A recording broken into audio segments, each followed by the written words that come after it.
ለሸዋ ወሳኝ ሰዓት ላይ ነው ያለው። ሸዋ ምን አለ? ብልጽግናን በሚመርጠው በሚፈልገው መንገድ ብናሸንፍበት ጊዜ ላይ ደርሰናል። በነገራችን ላይ እና ሁሉም ነገር ብልጽግና ባሰበው መንገድ ሳይሆን ኢትዮጵያ በምትፈልገው መንገድ እየሆነ ነው። የኢትዮጵያ ሕዝብ በተመኘው መንገድ እየሆነ ነው ያለው። ነገሮች በፍጥነት እየተቀያየሩ ነው ያሉት። በደንብ ብዙ መረጃ ይዤላችሁ ነው የመጣነውት ዛሬ። በነገራችን ላይ ከኔ ጋር ቆይታ ብናደርገው ግን ይሄን ፕሮግራም መጀመሪያ በደንብ ሃይፕ አድርጉት፣ በደንብ ላይክ አድርጉ፣ ሼር አድርጉ፣ ሰዎችን ጋብዙ። ሰብስክራይብ ያላረጋችሁ ሰብስክራይብ አድርጉ። ለአማራ መልእክት አለኝ፣ ወሳኝ ታይም ላይ ስለሆነ ለተጋሩ እንደዚሁ መልእክት አለኝ። የትግራይ ተወላጆች ጥሩ ይዛችኋል። በተለይ በትግራይ በኩል በርካታ እንቅስቃሴ እያየው ነው። በዳያስፖራም ያለው እንቅስቃሴ በጣም የተጠናከረ ነው። በአንጻሩ ለአማራ ልሂቃን የምሰጠው በጣም ጠቃሚ መልእክት አለ። በዚህ ሰዓት እጅግ አስፈላጊ ክሪቲካል ታይም ሞመንት ኢን ሂስትሪ ላይ እንገኛለን። ወተርሼድ ሙቭመንት ይሉታል እዚህ ሀገር ነጮቹ። በጣም ትልቅ ታሪካዊ መታጠፊያ ላይ ነው ያለነው። ባይዘዌ እንደ ሀገር ማለት ነው። የአማራ ምሁራን ብዙ ከናንተ የሚጠበቅበት ጊዜ ላይ ነው ያለነው። ፐብሊክሊ የምትመጡ እያንዳንዱን ፕላትፎርም መጠቀም የምትፈልጉና ለዛም እየሰራችሁ ያላችሁ ሰዎችን እየተመለከትኩ ነው። ትልቅ አክብሮት አለኝ። በዚህ ሰዓት ላይ አማራን የሚያጠናክር ወዳጅን የሚያበዛ ፖለቲካውን ለማሸነፍ የሚያስችል ማናቸውንም ነገሮች የምታደርጉ አማራዎች በታሪክ ውስጥ አሸናፊ የምትሆኑት እናንተ ናችሁ። አማራውን ለማፍረስ እርስ በርሱ ለማባላት የአማራውን አቅም ለመበተን በዚህ ሰዓት ደግሞ የምትሰሩ ሰዎች መሳቂያ ሆናችሁ እድሜ ልካችሁን የምትቀጥሉ መሆናችሁን እንደምንታገላችሁ እንደምናሸንፋችሁ ቃል ገባላችኋለሁ። የአማራ አንድነት የኢትዮጵያ ቀጣይ መጻኢ ዕድል ወሳኝነት ሚና ያለው መሆኑን በደንብ ማወቅ ያስፈልጋል። አማራን ለማፍረስ የምትተጉ በአማራ ትግል ውስጥ ያላችሁ አካላት በተለያየ ምክንያት በተለያየ ስም በተገባላችሁ ቃል የማንንም ፍላጎት ተሸክማችሁ ሊሆን ይችላል። የማንንም ፈረስ ሆናችሁ ሊሆን ይችላል። ከኤሊት ፍላጎቶቻችሁ ከናንተ የግል ፍላጎቶች በላይ ነው የአማራ ጥቅም። ስለዚህ አማራ ፖለቲካውን እንዲያሸንፍ የሚያደርጉ መንገዶችና አቅጣጫዎች ላይ ብቻ ትኩረታችንን እንድናደርግ፣ ከዛ ውጪ ኃይል በታኝ የሆኑ አካሄዶች ሁሉ ጸረ አማራ አካሄዶች መሆናቸውን በደንብ መገንዘብ ያስፈልጋል። ልናሸንፍ እንጂ በዚህ ትግል ውስጥ ልንባዝን አልገባንም። አማራ አሸናፊ የሚሆንበትን መንገድ ደግሞ ፖለቲካውን በማሸነፍ አብይ አህመድን ኦሬዲ አሸንፎታል። በነዛ መንገዶች ላይ አብይ አህመድን ዳግም ለማዳን የሚደረጉ ርብርቦች ውጤት እንደማያወጡ ማወቅ ያስፈልጋል። መስመራችን አማራዊ አንድነት እና አማራን ትግል አሸናፊ ማድረግ ነው። የኢትዮጵያን መጻኢ ዕድልና የኢትዮጵያን ቀጣይ አቅጣጫዎች መቀየስ ነው። በዚህ ሂደት ውስጥ ኃይል አባካኝ በታኝ የሆኑ አካሄዶችን ልንሰማም ልናዳምጥ የምንችልበት ጊዜ አይደለም። ከተቻለ እያንዳንዱ አማራ ለአማራዊ አንድነት አቅምን ለማጠናከር ጉልህ ሚና መጫወት ያለበት ጊዜ ላይ ነው ብዬ ነው የማስበው። ስለዚህ በዚህ ሰዓት ላይ አብይን ለማዳን አብይን ማንም ሊያድነው አይችልም ነው። አብይን ለማዳን ጥረት የምታደርጉ ሰዎች ኢነርጂያችሁን በሌላ ነገር ላይ ያሳልፉ ነው። አብይን ለማዳን መሞከራችሁ ዋጋ የለውም። ምክንያቱም ኦቨር ፕራይስድ ነው ማርኬቱ። ከአብይ የተሻለ የሚከፍላችሁ አለ። ከፈለጋችሁ ልናገናኛችሁ እንችላለን። አብይን ለማዳን መሞከር ግን እየወደቀ ያለ ዛፍ ስር ለመጠለል እንደመሞከር ነው። በአማራነት ቆሙ ጸንታችሁ፣ ይሄ ትግል አሸናፊ ነው። ይሄንን መንገድ በደንብ ማወቅ ያስፈልጋል ለማለት ነው። ይሄንን መልእክት ማስተላለፍበት ምክንያት ስላለኝ ነው። ምናልባት በነገና ተነጎዳ ፕሮግራሞቻችን በደንብ እንዳስሳቸው ናቸው የሚሆኑት እና እያንዳንዳችን ባይዘው በዚህ ትግል ውስጥ የአማራን ትግል አሸናፊነት ለግር ክብራችን ልንጠቀምበት አንችልም። በዚህ ትግል ውስጥ አሸናፊ የምንሆነው በግለሰብ ደረጃ አይደለም። የኔ ጥቅም ገደል ይግባ እንዲያሸንፍ የምፈልገው የአማራ የወል ኢንትረስት ነው፣ ኮሌክቲቭ ኢንትረስት ነው። አማራን አሸናፊ ልናደርግ እንጂ ማንንም ጫንቃችን ላይ ልንሸከም አይደለም በዚህ ትግል ውስጥ የገባ ነው። ስለዚህ ማንም ከአማራ ሕዝብ አይበልጥም በዚህ ትግል ውስጥ የትኛውም ሰው። ስለዚህ ሁላችንም መስራት ያለብን ለወል ድል ነው፣ ለጋራ ድል ነው። ሁላችንም አቅሞቻችን ሁሉ መሰባሰብ ካለባቸው በዛ ረገድ እንዲሆኑ ማድረግ የተገባ መሆኑን በደንብ መገንዘብ ያስፈልጋል ማለት ነው። ምናልባት ቬጋ አድርጌው ከሆነ በትንትኑን አውጥተን ነገ እናወራለን። ለማንኛውም ፕሮግራሙን ላስተዋውቃችሁና በርከት ያለ ጉዳይ ስለያዝኩኝ ከወለጋ ጀምሮ በጣም በርካታ አዲስ አበባ ሌሊቱን ወታደር ሲመላለስ ነው ያደረው። ከድሬዳዋና ከሐዋሳ በአየር ወታደሮች ሳይመላለስ ነው ያደረው። አዲስ አበባን ለመከላከል ጥረት እንዲያደረገ ይሁን አዲስ አበባ መንገድ ለመዝጋት ይሁን በአፋር በኩል አስተካክሮ እንደዚሁ በምስራቅ አማራ በኩል በዚህ በአፋር በኩል ያለውን አቅም ለማጠናከር ጥረት እያደረገ ይሁን ከፍተኛ ኃይል ሲያሰባስብ አድሯል። በጣም ከፍተኛ ፓኒክ ውስጥ ነው ያለው ሆዴድ። በነገራችን ላይ ማለት ወዳጅ ለማብዛት አባገዳዎችን እስከ ሶማሊያ እስከ መላክ ደርሷል በነገራችን ላይ እና ሀውያዎች ኦሮሞዎች ናቸው። ስለዚህ በጋራ እንቁም፣ ከባድ ጊዜ ፈታኝ ጊዜ እየመጣ ነው እያለ የማይሄድበት የማይገባበት ጉድጓድ የለም በዚህ ሰዓት ማለቴ ነው። ይሄ በጣም ክሪቲካል ታይም ነው። ብልጽግና ውስጥ ላላችሁ የአማራ ተወላጆች this is the time። ስራችሁን የምትሰሩበት ጊዜ አሁን ነው። ኦኬ እስከዛሬ በተላላኪነት ራሳችሁንም የወጣችሁበትንም ማህበረሰብ ስታሳፍሩ ኖራችኋል። አሁን መስራት ያለባችሁን ስራ የምትሰሩበት ከአማራ ትግልና ከአማራ ህዝብ ትግል ጋር በጋራ የምትቆሙበት ክሪቲካል ታይም ላይ ትገኛላችሁ። ታሪክ በጣም እድለኛ ሊያደርጋችሁ ተዘጋጅቷል በነገራችን ላይ። ይሄንን እድል ትጠቀሙበታላችሁ ብዬ አስባለሁ። ብልህ ከሆናችሁ ራሳችሁን ጉድፋችሁን ለማጽዳት እና ዳግም ራሳችሁን አድሳችሁ የአማራ ህዝብ ልጆች ለመሆን የምትፈልጉ ከሆነ ድጋሚ የመጠመቅ እድል የምታገኙ ከሆነ ይሄ ክሪቲካል ታይም ይመስለኛል ለእናንተ። ኦህዴድ ለይቶለት እየተንበዛበዘ ነው ያለው። በምክክር ኮሚሽን ውስጥ ምን እየሰራ እንዳለ ታውቃላችሁ። ማጉረምረሙን ትታችሁ ቀጥለጥ ብላችሁ ወደ አማራ ትግል ግቡ፣ ተሰለፉ ከአማራ ህዝብ ጋር። አድማ ብተናውን ሚሊሻው ትልቅ አቅም ነው።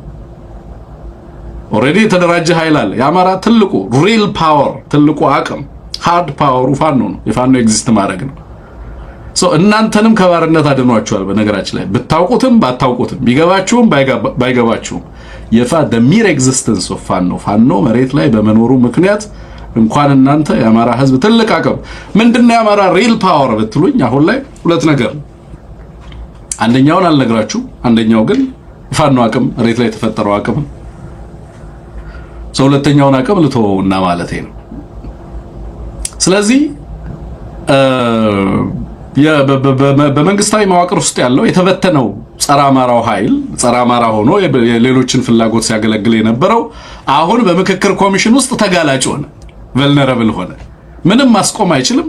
የፈለጋቸውና ያቀረበቸው አጀንዳዎች እንኳን የማይያዙ የማይተረጎሙ የማይመዘገቡ አጀንዳዎች ሆኑ። ለዚህም ናዝሬት ላይ የነበረው ፕሮግራም በናዝሬት ላይ ብልጽግና በነበረው ስብሰባ ላይ ጌዲዮን ጢሞቴዎስ አማራዎቹ ያነሱትን ጥያቄ ሳይድ ላይን አድርጎ አዲስ አበባ የአማራ ናት የሚለውን ጥያቄ እንዳይመዘገብ አድርጎ አዲስ አበባ የኦሮሚያ ናት የሚለውን ብቻ ተመዝግቦ ወደ አዲስ አበባ እንዲሄድ በማድረግ ብአዴኖችን አቅማቸው ምን እንደሆነ ምንም ተጽዕኖ የማያመጡ ምኖችም እንደሆኑ አሳይቷቸዋል። ብአዴን ግን በደንብ ካልኩሌት ቢያደርግ እና a little bit alignmentን ወይንም ደግሞ አሰላለፉን በተወሰነ መንገድ አጀስት ቢያደርግ የመዳን እድሉና አማራ የመሆን እድሉ በጣም ከፍተኛ ነው። ኦህዴድን ሙሉ ለሙሉ በትንትኑን ለማውጣት የሚያስችል አቅም አለ። ስለዚህ እምትባንኑ ከሆነ ባኑ። ይሄ በጣም ክሪቲካል ጊዜ ነው። ሽማግሌዎች፣ ሌሎች ሰዎች ይሄን ብአዴን የተባለውን ጸረ አማራ ኃይል አሁን በዚህ ክሪቲካል ታይም ላይ ከአማራ ትግል ጋር እንዲሰለፍ ጥረታችሁን አድርጉ። ተውት፣ የፋኖንና የተቋሙን አሰራር ተውት። ራሱ ድርጅት አለው አፋብን ስራውን ይስራ። የእናንተ ሚና መሆን ያለበት ይሄንን ከሃዲ ኃይል ወደ አማራ ትግል እንዲሰለፍ እንዲመጣ ማድረግና ማሰለፍ ነው። ኦኬ እና ከአማራ ህዝብ ጋር አብረህ ቁም። አሁን ላይ በጣም ክሪቲካል ታይም ነው። ኢትዮጵያን ማዳን ትፈልጋለህ? ህዝብህን ማዳን ትፈልጋለህ? አንተም በታሪክ ውስጥ ሚና እንዲኖር ትፈልጋለህ? በሉትና መጥቶ እየተሸነፈ ካለው ኃይል ጋር ሆኖ እንዳይደፈጠጥ ይልቅም ሚናውን እንዲጫወት አፕሮች አድርጉት። ሽማግሌዎች ነን የምትሉ የሃይማኖት አባት ነን የምትሉ ሰዎች አገኟቸው በግለሰብ ደረጃ ኤንድ አብይ አህመድ የሚከፍላቸውን እንከፍላቸው። ገንዘብ ከሆነ የሚያገኙት ከአብይ አህመድ የሚከፍላቸውን የአማራ ህዝብ ይከፍላቸዋል፣ ታሪክ ይከፍላቸዋል። ኤንድ ንብረቶቻቸው ዛሬ ከአብይ አህመድ ጋር እየሰረቁ ያካበቱት ወንጀል የሰሩት በወንጀል ይጠየቃሉ። ከዛ ውጪ ግን ንብረቶቻቸው ምናምን ሊያድኑ የሚችሉበት እድል ሊኖር ይችላል። ግን አብይን ለማዳን የሚያደርጉት ጥረት ውሃ የበላው መሆኑን መገንዘብ መቻል አለባቸው። ኦህዴዶች ምን እየመጣ እንዳለ አውቀዋል። ብአዴን በጎርፉ እንዳትወሰድ የምትድንበት እድል አሁን ነው። የብአዴንን አጀንዳ ተሸክማችሁ ግን አሁን አንዳንድ ግራ የሚገባኝ ነገር የምንታገለው አብይ አህመድን ሚዲያው ሁላ ኮንፊውዝድ ሆኖ እንትን ሲል አየዋለሁ። እዚህም እዛም ሲረግጥ ሲያቦካ ምናምን ሲጨመላለቅ አየዋለሁ። የምትታገለው አብይ አህመድን። ቀጥተኛ አማራ የህልውና አደጋ የሚነሳው ምንጩ 4 ኪሎ ነው። ባንክና ታንክን የያዘ ኃይል ነው ሁልጊዜም ስጋት የሚሆነው። ከዛ ውጪ ያለው ኃይል ሁሉ ከአማራ አቅም በታች ነው። አሳንሼ ለማሰቅረብ አይደለም ሌሎች ኃይሎችን። አማራን የሚያሰጋ ሌላ ኃይል የለም ኢትዮጵያ ውስጥ ከኦህዴድ ፌደራል መንግስቱን ከተቆጣጠረው ኃይል ውጪ መከላከያውን ከያዘውና ናሽናል ሪዘርቭን ከያዘው ኃይል ውጪ ለአማራ ስጋት የሆነ ኃይል የለም። ካለም አማራ ይቋቋመዋል። ለምን? የመቋቋም አቅም ስለገነባ። ኦኬ፣ አማራ የመቋቋም አቅም ገንብቷል። ሌሎች ስጋቶች ሊኖሩ ይችላሉ፣ በሂደት ሊያጋጥሙን ይችላሉ። ግን ደግሞ እነዛ ሂደቶች ሁሉ ከአማራ አቅም በታች ናቸው። የአማራ ትልቁ ስጋት እና የኢትዮጵያ ህዝቦች የጋራ ስጋት ምንጭ አብይ አህመድና ስርዓቱ። nothing more nothing less። ምንታገለው አብይ አህመድን ነው። የትኛውም ቦታ ላይ ቆመህ የትኛውም ቦታ ላይ ተሰለፍ፣ የአማራ ትግል ታርጌት አብይ አህመድ እና ስርዓቱ። ወለጋ ላይ ደም እያፈሰሰ ነው ዛሬ፣ በአየር እየደበደበ ነው ዛሬ። ጎጃም ላይ ደም እያፈሰሰ ነው፣ በአየር እየደበደበ ነው። ምስራቅ አማራ ላይ ወሎ ላይ በደም እያፈሰሰ ነው አብይ አህመድ። ሸዋ እየዘረፈ ነው። አይመለከተንም እነሱ አማራዎች አይደሉም ካላችሁ መንገዳችሁን ጨርቅ ያርግላችሁ። አብይ አህመድ ከሰሜን ከሁመራ አንስቶ እስከ ደቡብ አማራ ጫፍ ድረስ በምዕራብ እስከ ወለጋ ጫፍ ድረስ የአማራን ህዝብ እያፈናቀለ እያሳደደ መጠነ ሰፊ ጦርነት እያደረገ በዛ ሂደት ውስጥ ናሽናል ዳያሎግ እያረኩ ነው እያለ እየተመጻደቀ ነው። ኦኬ ሶ ወይ ናሽናል ዳያሎግ ውስጥ ግባ ወይ ደግሞ የአማራን ህዝብ ጣፈንታ ለመቀበል እና ለመጋፈጥ ተዘጋጅ። ምርጫው ያንተ ነው ማለት ነው። ያለው ሁለት አማራጭ ነው፣ ሶስት አማራጭ የለም። ያለው ወይ ከአብይ ጋር መሰለፍ ነው ወይ ከአማራ ህዝብ ትግል ጋር መሰለፍ ነው። አብይ አህመድ ወዳጅ ነው ከተባለ በግልጽ ከአብይ አህመድ ጋር ተሰልፎ ማየት ነው። ከዛ ውጪ ያሉ ስጋቶች የአማራ የጋራ ስጋቶች ናቸው። ዛሬ አብረን የምንተባበራቸው ኃይሎች ሁሉ ቃል የተግባባናቸው ነገ የአማራን ህዝብ ማያጠቁ ኃይሎች ናቸው ማለት አይደለም። ፖለቲካ ፈጽሞ እንደዛ ፋንክሽን አያደርግም። አይደለምና ስለነገ ዋስትና ከአንድ ሰዓት በኋላ ስለሚፈጠረው አታውቅም። በፖለቲካ ሰዎች ሁሉ ያላቸው ምንድነው? ጥቅም ነው። ፖለቲካ በርካታ ነገሮች የሚንጸባረቁበት መሆኑን መገንዘብ ያስፈልጋል። እንደ ኢትዮጵያ ያለ ፖለቲካ እንደ ኢትዮጵያ ደግሞ ያለ የፖለቲካ ምህዳር ምን አይነት ጌም የሚካሄድበት መሆን እንደሆነ መገንዘብ ያስፈልጋል። ሩዝለስ የሆነ ከዚህ በፊት ጌም ኦፍ ቢትራያል የሚካሄድበት ፖለቲካል አውድ ነው። ከሌሎች ኃይሎች ጋር እንተባበራለን ሲባል የአማራን ጥቅም የካዳ ኃይል ለአማራ አንገቱን የሚሰጥ ኃይል የአማራን ጥቅም አሳልፎ ይሰጣል ብሎ ማሰብ በራሱ ምን አይነት ክህደት እንደሆነ አላውቅም። አቅም እናሰባስብ ነው። አሁን አብይ አህመድ ኦሬዲ እየተሸነፈ ነው። ኢን ኦል ፕራክቲካል ተርምስ የአብይ አህመድ ሬን እያበቃ ነው። ኢን ኦል ፕራክቲካል ተርምስ ውስጥ ይሄንን የተረዱ ኃይሎች አሉ። ኦህዴድ ውስጥ ብልጽግና ውስጥ ይሄንን የተረዱ ኃይሎች አሉ። አቅም እያደራጁ ያሉ ኃይሎች አሉ። ልጥራቸው ብልጽግናዎች ውስጥ ያሉ ይሄንን የአብይ አህመድ ስርዓት ማብቃቱን የተረዱ ኃይሎች አሉ። በአዴን ብቻ ነው ሎያል ለመሆን ጥረት እያደረገ ያለው። በአዴን የመዳን እድል ካለ ለአማራ ትንሽ ውለታ የምትውለው አሁን ስለለየ ሁሉ ነገር የኦህዴድን ፍላጎት ስለታወቀ ከአማራ ህዝብ ጋር ራስን እናሰላለፍን አላይን አድርግ፣ የአማራን አቅም እናጠናክር። ከአብይ በኋላ በሚመጡ ጉዳዮች ላይ የጋራ ስጋቶቻችንን በጋራ ፖለቲካዊ ልባት እንስጣቸው። ከሌሎች ህዝቦች ጋር ወዳጅነታችንን እናጠናክር። ለአማራም ለኢትዮጵያም ዘላቂ ወዳጆች እናበጅ። ስለዚህ ፖለቲካውን ለማሸነፍ በሚደረግ ጥረት ውስጥ አብይን በአንድም በሌላ መንገድ የተለያዩ ኃይሎችን ፍላጎት ተጭኖ በተለያየ መንገድ አብይን ለማዳን የሚደረገው ጥረት ጸረ አማራዊ ያሰላለፍ መሆኑን በደንብ መገንዘብ ያስፈልጋል። አብይ አህመድ ተወዳዳሪ ተገዳዳሪ የሌለው በታሪክ ውስጥ አማራን የገጠመ እጅግ አደገኛ ጠላት ነው። ሌላ ነገር የለው። ይሄን አውቆ በደንብ መታገል ነው። ይሄንን ካልኩኝ በኋላ ወደ ፕሮግራሞቻችን በቀጥታ እንለፋ አይሻልም? ትላንትና እንዳልኩት ወታደሮችን ለሊት ሲያመላልስ ውሏል። አሁን ባለኝ መረጃ መሰረት እንግዲህ አሁን ማምሻውን እንግዲህ እየመጡ ያሉ መረጃዎችን ስመለከት አሁን ጦርነቱን ማስቆም የማይቻልበት ደረጃ ተደርሷል።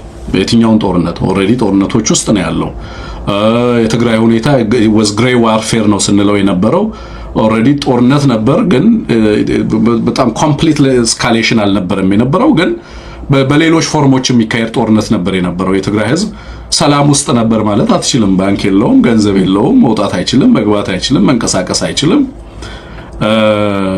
ፕሮክሲ ይደራጅበታል በፕሮፓጋንዳ በየለቱ በካዲነት ይከሰሳል አዲስ አበባ ሸሽቶ የመጣው ሰልፉጣና ትግራይ ያለውን መንግስት አውግዝ ይባላል በየለቱ ይታሰራል ፍዳ ውስጥ ነው ያለው ምን አለፋችሁ ልክ አማራ በሌላው አካባቢ ያለውን አይነት ኑሮ ነው እየኖረ ያለው የትግራይ ህዝብ ማለት ነው ከፖለቲካ ድንቁርና ስንወጣ በትክክል በገሃድ የምንጋፈጠው እውነት እሱ ሆኖ እናገኘዋለን እነዚህ ህዝቦች ጣፈንታ 4 ኪሎ ያለው መንግስት በመቀጠል ውስጥ እነዚህ ህዝቦች ሰላም ሊያገኙ እንደማይችሉ ፈጽሞ የተረጋገጠ መሆኑን ተመልክተናል ማለት ነው ከዚህ ጋር ተያይዞ ወታደር በከፍተኛ ደረጃ ያመላለሰን ያለው 6 አውሮፕላን ተመድቦ ለሊቱን ሙሉ ትልልቅ ቦይንግ አውሮፕላኖች ተመድበው ለሊቱን ሰራዊት ቀረም ይባል ምስራቅ እዝ ላይ የነበረውን ሰራዊት ወደዚህ ያጋጋዘን ያለው ወደ አዲስ አበባ ደቡብ እዝ ላይ የቀረ የተወሰኑ አካባቢዎች ላይ ነበሩ ኃይሎቹን ያጋጋዘን ያደረው አሁን ጦርነቱ እንግዲህ በሀገር በተለይ ይሄ የአብይ አህመድ ሰራዊት ዘመናዊ ተሽከርካሪዎች ጋር በተለያዩ አቅጣጫዎች ወደ ትግራይ ድንበር አካባቢ እንደዚሁ ጦሩን እያስጠጋ ነው በጣም በመጠነ ሰፊ ሞቢላይዜሽን አለ ድሮኖች እንደዚሁ የድሮን መረጃ ለመሰብሰብ ጥረት እየተደረገ ነው በርካታ ድሮኖች እያዣበቡ እንዳሉ እየሰማን ያለ ነው በራያ አካባቢ እንደዚሁ በህዋት በኩል መጠነ ሰፊ ወታደራዊ እንቅስቃሴ እየተደረገ ነው በአብይ አህመድ እንደውም ለወታደሮች እንደዚሁ ስንቅ እስከ ማከፋፈል ድረስ እየተካሄደ ነው ኦብቪየስሊ ምን እየመጣ እንዳለ ግልጽ ነው በሌላ በኩል የጦር መሳሪያዎች በምስራቅ አፍሪካ ቀጠና ከተለያየ አካባቢ ለአብይ አህመድም ለሌሎችም እንግዲህ አብይ አህመድን ለሚፋለሙ ኃይሎችም እንደዚሁ በጣም መጠነ ሰፊ የጦር መሳሪያ እንቅስቃሴ በቀጠናዎቹ ላይ እንዳሉ እየተመለከትን ነው በሱዳን በኤርትራ በሌሎችም አካባቢዎች ላይ የምንሰማው ነገር ከዚህ ጋር የተገናኘ ነው የምናያቸው ነገሮች ኢንኦል ፕራክቲካል ተርምስ ለምሳሌ አንዳንድ አካባቢዎች አሁን የሰማሁት አንዳንድ ሀገራትም ጭምር በኢትዮጵያ ሰማይ ላይ በአንዳንድ አካባቢዎች የአየር እንቅስቃሴያቸውን ወይንም በዛ አካባቢ ላይ ያለውን ኤር ትራፊክ አቮይድ እያደረጉ እንዳሉ እየሰማን ያለ ነው የአየር እንቅስቃሴ ገደብ ወይንም ደግሞ የአየር እንቅስቃሴ አቅጣጫ ለውጥ እያደረጉ ከሆነ በእርግጥም ጦርነት ከደጅ መቆሙን አገሪቱ ውስጥ ያለው አጠቃላይ ትርክቱም የሚዲያ ዘገባዎችም ሽፋኖችም ህዝብ ሞቢላይዜሽኑም ለአክቲቪስቶች የሚነገረው ነገር ተናጥላዊ ስብሰባዎች ውይይቶች ሁሉም ነገር የሚነግረን ላቢ ይደረጋል በተለያዩ አካላት ጋር እንደዚሁ ከፍተኛ ጫና ለማድረግ ጥረት እየተደረገ ነው ያለው ዲፕሎማሲውን ለመጠቀም እስከመጨረሻው ሰዓት ጥረት የሚደረግበት ሁኔታ አለ ጦርነቱን ለማስቆም ሳይሆን ለማዘግየት ወይንም ደግሞ በተለየ መንገድ ኃይል ለመበተን የሚደረግ ጥረት አለ የማይደረግ ጥረት የለም አማራውን አንድነት ለመናድ ፋኖ በተደራጀና በተጠናከረ አቅም እንዳይሰለፍ በቀጣይ ለሚመጣው እንቅስቃሴ ውስጥ ፋኖ ዋና ተዋናይ እንዳይሆን አብይ አህመድ ወደ ትግራይ ሲዘምት ፋኖ ቁጭ ብሎ እንዲመለከት የራሱን አጀንዳ ሳይድ ላይን አድርጎ ለ3 አመት ወገኑ ህዝቡ ሲወረር ሲወጋ እንዳልነበረ ነገር ቁጭ ብሎ እስኪና አብይ አህመድ ይዋጣላቸው ብሎ ቁጭ ብሎ ታዛቢ ሆኖ እንዲመለከት ሊያደርጉ የሚፈልጉ ኃይሎች ልክ አዚፍ አማራ አጀንዳ እንደሌለው አዚፍ የአማራ ጠላት እንዳልሆነ ያገዛዝ ለማድረግ እና አሁንም የትግራይ ኃይሎች መተው ወልዲያን ሊወሩ ነው የትግራይ ኃይሎች መተው ቆቦን ሊቆጣጠሩ ነው የትግራይ ኃይሎች መተው የእንትንን ፋብሪካ ኮምቦልቻ ላይ ያለውን ፋብሪካ ሊዘርፉ ነው ስለዚህ ሀገርህን ጠብቅ አማራ ሊሉ የሚዳዳቸው አሉ you can't fool me twice አማራ በራሱ ሰልፍ አማራ በራሱ ሰርግ አማራ በራሱ መስመር ነው መቆም ያለበት አማራ የራሱ ኮዝ አለው አማራ ሀገር የተነፈገ ህዝብ ነው በህግ የተካደ ህዝብ ነው ሚሊዮኖች የሚፈናቀሉበት ህዝብ ነው ክብረ ነክ ነው አይደለም ያለው አቶ ገዱ ክብረ ነክ ነው የሆነው ነገር አትተራመስ just focus አድርግ ያንተ ግብ ያንተ ትግል መነሻው መድረሻው ይታወቃል ክሊርሊ በራስ አላማን በራስ መስመር ነው የቆምከው ከሌሎች ጋር የሚደረገው ትብብር ያንተን አንድነት እንዳያናጋ ተጠንቀቅ በራስ አጀንዳ ላይ ትኩረት አድርግ ከሌሎች ጋር የሚኖር አላይመንት ስትራቴጂክ ነው አብይ አህመድን ለማሸነፍ ነው ከዛ በኋላ ኢትዮጵያ ውስጥ ያሉ ችግሮችን ፖለቲካዊ ቅራኔዎችን በርካታ ችግሮችን ልትፈታ የምትችልባቸው መንገዶች ኮዲው አሰላሰል በርካታ አሰላሳዮች አሉ እነዛን አቅሞች በደንብ ተጠቀም መሪዎች መሪ ሆናችሁ የምትገኙበት የቁርጥ ቀን ሰዓት ደርሷል show us your leadership አቅማችሁን የመምራት ክህሎታችሁን ኦኬ ለተቋማችሁ ላቋቋማችሁት ድርጅት መርሆች በመታመን ህዝባችሁን ወደ ተሻለ ራዕይ ምሩት ወደ ተሻለ ግብ ሰዱት እና እንትን ስትሉ አትዋሉ ወዲና ወዲ እንትን ስትሉ አትዋሉ just focus የራሳችሁ ግብ ላይ ምንድነው ማሳካት የምትፈልጉት ለምንድነው የወጣችሁት ኦኬ አብይ ሰርግ ሲኖርበት ወደ ደቡብ ሲሄድ አንድ ጓደኛ ነበረኝና ጓደኛዬ እንኳን አይደለም ግን አብረው የሥራ ባልደረባዬ ነው የምሰራበት ቦታ ይሰራልና ተቋም ውስጥ እኔ ወደ ታች እየሄድኩ እሱ ወደ ላይ እየሄደ መንገድ ላይ ከተገናኘኝ አብሮ ከኔ ጋር ወደ ታች ይመለሳል ከዛ ከኔ ጋር እየሄደ ደግሞ ሌላ ሰው ካገኘ ያኛው ወደ ላይ የሚሄድ ከሆነ ደግሞ ከዛኛው ሰው ጋር ወደ ላይ ሲመለስ አየዋለሁ you know የራሱ ፓዝ የለውም ከሚሄደው ጋር አብሮ ይሄዳል ማለት ነው እንደዛ አይነት ኃይል አይደለም አማራ በራሱ ትግል በራሱ አቅም በራሱ መንገድ የተነሳ ህዝብ ነው ከሌሎች ጋር የሚኖረውን ጥምረት በደንብ ማስላት ይኖርበታል በደንብ መረዳት ይኖርበታል ማለት ነው ከዚህ አንፃር ኦኬ ድርጅቱ እንዲመራ ድርጅታዊ ውሳኔ እንዲመራችሁ እንጂ በጫጫታ በማህበራዊ ሚዲያ በምናምን ነገር ኖ ጀስት ተቋም ነው የሚመራው ህዝብን ኦኬ ከዛ ውጪ ዲቬት ማድረግ ነው ተቋም ከሚመራው ውጪ ፕሪንሲፕል የሆነ ትግል በተቋም ነው የሚመራው በመርህ ነው የሚመራው በተቋማዊ አመራር ነው የሚመራው ግብን በማስላት ነው የሚመራው እንጂ ዝም ብሎ በማህበራዊ ሚዲያ ዛሬ ይሄ ሆኗል ነገ ይሄ ሆኗል በበራና በጠፋ ቁጥር ሲተራመሱ መዋል አይደለም ፖለቲካ ማለት ነው እዛ ላይ ትኩረት አድርጉ because ያለንበት ጊዜ ምንድነው ያለው በጣም ወሳኝ ጊዜ ነው ኦኬ completely የዚህ ቼዙን ሪሴት የምናደርግበት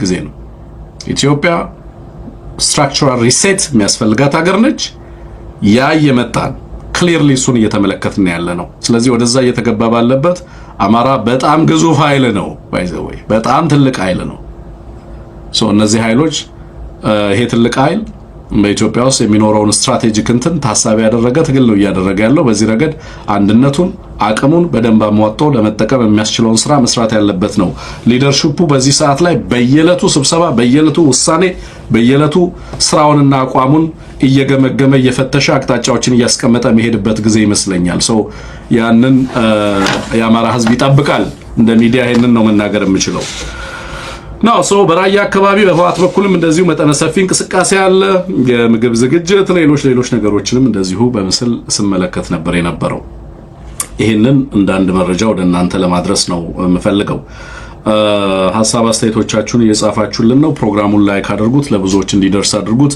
በሳተላይት ሀገር ቤት የምትከታተሉንም የድምጽ ጥራት ችግር እንደማያጋጥማችሁ ተስፋ አድርጋለሁ ጻፉልን ናው የአቶ ገዱም ፕሮግራም ከመጀመሪያ በፊት አማኑኤል አሰፋ በገዳማትና በቤተ ክርስቲያን ላይ በተለይ በአማራ ክልል በመነኮሳት ላይ ደረሰውን ጥቃት በተመለከተ የተናገራቸው ነገሮች አሉ ፖለቲካዊ ትርጉማቸውንና አንድምታቸውን አቀርባለሁ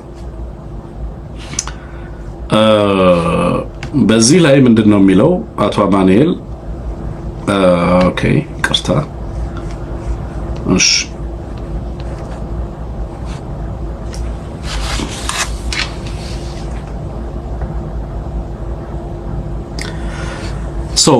ምንድነው ያሉት ኢላማውን የጠበቀ ጥፋት ነው የሚሉት ድሮኖቹ በስተት አይደለም ገዳማቱን የሚያወድሙት የሚል ነው ብልጽግና በአማራ ክልል በኦርቶዶክስ ተዋህዶ ቤተክርስቲያን ገዳማውያን ላይ ያካሄደው የድሮን ጥቃት በአጋጣሚ ኢላማውን በሳተ ስህተት የተፈጸመ አይደለም ሆን ተብሎ ኢላማውን ጠብቆ እንዲገደልና እንዲወድም የተተኮሰ ሰይጣናዊ ተልኮን የፈጸመ ነው ብልጽግና ቤተክርስቲያንን በብሉይነት ፈርጆ የሁላችንንም ታሪክና ቅርሶቻችንን በመሰረዝ በማፍረስ ማንነት አልባ ህዝቦች ሊያደርገን የተነሳ ክፉ ጠላት ነው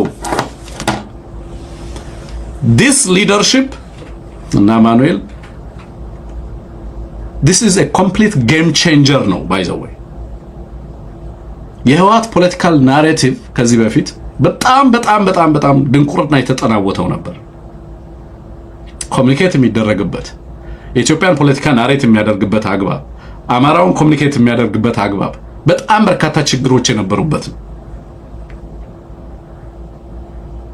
በዚህም ምክንያት ቤተክርስቲያን ክፉኛ እንድትፈተን በአማራና በትግራይ መካከል በሚቀሰቀሰው ግጭት ምክንያት፣ በልሂቃኑ መካከል በሚደረጉ ነገሮች ምክንያት፣ አገዛዙ በሚፈበረካቸው ጉዳዮች ምክንያት የኢትዮጵያ ኦርቶዶክስ ቤተክርስቲያን ክፉኛ ተጋላጭ እንድትሆን አድርጓት። ሲኖዶሱን እስከ መክፈል ድረስ እነ ሽመልስ አብዲሳ ሚና ነበራቸው። ያንን በይሁንታ ነበር ህወሓት የተቀበለው። እነ ሽመልስ አብዲሳ ቤተክርስቲያኗን አቅሟን እናዳክማለን ብሎም ኢትዮጵያን ለማፍረስ ይረዳናል ነው። ህወሓት በዛ ላይ የራሱ ሚና ነበረው መጀመሪያ ላይ። አሁን እንዲህ አይነት ናሬቲቭስ፣ እንዲህ አይነት መልእክቶች ኮምፕሊትሊ የነ አብይን የመጫወቻ ሜዳ ያዛባዋል። አብይ አህመድን የምታሸንፉበትን መንገድ ጽፌ በሰጣችሁ ለአንዳንዶቻችሁ ደስ ይለኛል። በትርክት ደረጃ ብትንትኑን ማውጣት የምትፈልጉ ከሆነ አብይ አህመድን በሁለት ነገሮች ላይ በተለይ ደግሞ አብይ አህመድ የትግራይን ፖለቲካ በከፍተኛ ደረጃ ከሚያጠቃባቸው መንገዶች አንደኛ ተገንጣይነቱን በየጊዜው የሚቀርበው ትርክት የትግራይ ኃይል ተገንጣይ ነው። አሁን ለአማራ አሁን በውስጥም በውጭም የሚላክልን መልእክት ይሄ ኃይል ሊገነጠል ነው፣ ወልዲያን ይዞ ጎንደርን ይዞ ወልቃይትን ይዞ ሊገነጠል ነው። ከዚህ ኃይል ጋር አማራ መተባበር የለበትም ነው። ፈታኝ ነው። ባይዘወይ ሎጂካሊ ስፒኪንግ የማያቸው አጀንዳዎች አሉ። ዳግም የትግራይና የአማራ ህዝብ ደም እንዲቃባ ግን እኔ በህይወት እያለሁ አይሆንም የሚል እምነት ስላለኝ ለአብይ አህመድ መጫወቻ ካርዱን ላለመስጠት እንጂ በትርክት ደረጃ ሲግኒፊካንት የሆነ መሰረታዊ የሚባል የአቋም ለውጥ ሊታይ የሚገባባቸው ጉዳዮች አሉ። ከነዚህም ኢትዮጵያን በተመለከተ አብይ አህመድ በቀጥታ የትግራይን ፖለቲካ የሚያጠቃበትን ትርክት አንድ ተገንጣይነቱን ነው የሚያነሳው። ሁለተኛ በኢትዮጵያ ኦርቶዶክስ ቤተክርስቲያን ዙሪያና አባቶችን በተመለከተ በተደጋጋሚ እነዚህን ቤተክርስቲያኗ በሁለት እንድትከፈል 3-4 ሲኖዶስ እንዲሆን በማድረግ በዋናነትም ቅራኔው ከትግራይ የመነጨ እንዲሆን በማድረግ ቤተክርስቲያኗ ከየትኛውም ጊዜ በላይ ህዝቦቿን በጋራ እንዳታስተባብር፣ ሁለቱ ህዝቦች በጋራ የሚጋሯቸውን እሴቶች የጋራ አድርጋ በጋራ ይዛቸው እንዳትነሳ እንዳትቆም፣ ህዝቧን ከልቂት እንዳትታደግ ፈተና ሆኖባት ከርሟል። ትግራይና አማራን በጋራ ቆሞ ቤተክርስቲያኑን እምነቱን ማንነቱን እንዲያስከብር እንዲጠብቅ ቤተክርስቲያን ጥሪ ማስተላለፍ አልቻለችም። ምክንያቱም ሲኖዶስ እንዲከፈል ተቋሟ እንድትከፈል እንድትዳከም ይሰራ ነበር። ለዚህም ልሂቁ ሳያውቀውም አውቆትም አስልቶትም ይሁን ሳያሰለው የነ ሽመልስ አብዲሳን ፍላጎትና አጀንዳ ያስፈጽም ነበር። ናው ያንን የሚቀለብስ ንግግር ነው አማኑኤል የተናገረው። በቂ አይደለም። ባይዘወይ ይሄ ንግግር በቂ አይደለም። ኢንስቲትዩሽናል መሰረት በተሰጡት ደግሞ ኮምፕሊትሊ ጌሙን ተቀይረዋል። አብይ አህመድ እና አዳኝ ሆኖ ቤተክርስቲያንንና ሀገርን ከጥፋት ለመታደግ የኢትዮጵያን ህዝብ ከጥፋት ለመታደግ የትግራይንም ህዝብ የአማራንም ህዝብ የኢትዮጵያንም ህዝብ ከጥፋት ለመታደግ የሚደረጉ ትግሎች አካል አድርጎ አሁን የሚደረጉ ትግሎችን ማቅረብ ተገዳዳሪነት የሌለው የፖለቲካል ናሬቲቭ የትርክት ናሬቲቭ ግንባታ አካል ተደርጎ ሊወሰድ የሚገባው መሆኑን በደንብ መገንዘብ ያስፈልጋል ማለት ነው። በዚህ ረገድ ቤተክርስቲያን ላይ ለመጀመሪያ ጊዜ በአማራው ላይ ብቻ የሚደርስ ጥፋት ተደርጎ ይተውና የቤተክርስቲያን ጉዳይ ለአማራው የተተወ ጉዳይ በቃ ለአማራው ህዝብ የተተወ ጉዳይ ተደርጎ ነበር የሚወሰደው። በሀገራዊ ተቋማት በህዝቦች ስልጣኔ ላይ በህዝቦች የጋራ እሴት ላይ በህዝቦች እምነትና ፍቃድ ላይ የታወጀ ጦርነት ተደርጎ አልነበር የሚቀርብ የነበረው ትርክቱ። ቤተክርስቲያንን መታደግ በቃ ለአማራዎች የተተወ ጉዳይ ነው። የአዲስ አበባ ጉዳይ ሰሞኑን አሁን ምንድነው የሆነው? በዛ ናዝሬት በነበረው ስብሰባ ላይ የአማራ ጉዳይ ብቻ ነበር የነበረው። ሌላው ህዝብ ጸጥ፣ ፍላጎት የለውም። የሀገሩ ጉዳይ የከተማዋን is this the capital of the የፌደራሉ ሲት እኮ ነው ኢትዮጵያን ማወራው ነገር አዲስ አበባ ጉዳይ የፌደራሉን ሲት አንድ ክልል ከወሰደው ኢትዮጵያ የሚባል ሀገር ይኖራል ከዛ በኋላ የፌደራሉ መቀመጫ አንድ ክልል ከሆነ በኋላ ምን ልታደርግ ነው አዲስ አበባ የምትሄደው የሌላ ክልል ተወካይ ሆነ በአንድ ክልል ውስጥ የሚተዳደር ፌደራል ሲት ባለበት ሁኔታ ውስጥ ኢትዮጵያ የሚባል ሀገር ይኖራል ብለህ ታስባለህ ከዛ በኋላ ማለት አልገባንም ምን እየተሰራ እንደሆነ ማለት ነው እንትን anyway የቤተ ክርስቲያንም ጉዳይ በዛ መንገድ ሲታይ ስለነበረ አሁን ላይ ግን የህዋት አመራሮች እንግዲህ አማኑኤል የህዋት ምክትል ሊቀመንበር ነው አይደል ትግራይ ክልል አሁን ባለው ሁኔታ ክልል ምክትል ፕሬዝዳንት እንደማለት ነው የብልጽግና ቤተ ክርስቲያንን በብሉይነት ፈርጆ የሁላችንንም ታሪክና ቅርሶቻችንን በመሰረዝና በማፍረስ ማንነት አልባ ህዝቦች ላይ ያደርገን የተነሳ ክፉ ጠላት ነው it's a very powerful card by the way ፖለቲካ ለሚያውቅ ሰው ህዋት በጸረ ቤተ ክርስቲያንነት ነው ሲከሰስ የነበረው ሲኖዶሱን በሁለት በመክፈል ቤተ ክርስቲያንን በማዳከም ሀገርን በማፍረስ ተገንጣይነትን ፕሮሞት እንደሚያደርግ ድርጅት ነው አይደለም በየለቱ የሚቀርብ የነበረው ይሄንን ትርክት በተግባር እና ከዚህ ትርክት ፖለቲካል ፍላጎቶች በዘመን ውስጥ በጣም ዳይናሚክ እንደሆኑ አውቃለሁ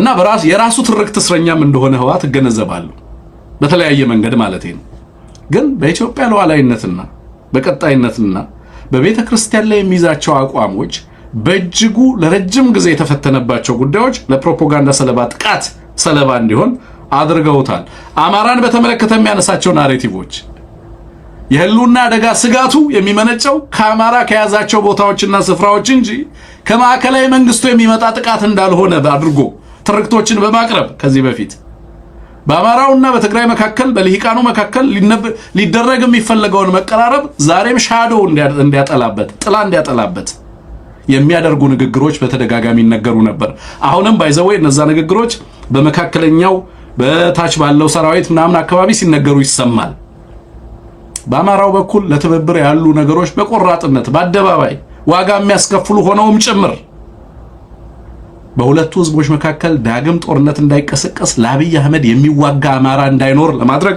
በጣም በርካታ ስራ እየተሰራ ነው ለአብይ አህመድ የሚዋጋ አማራ የራሱ ሰልፍ አለው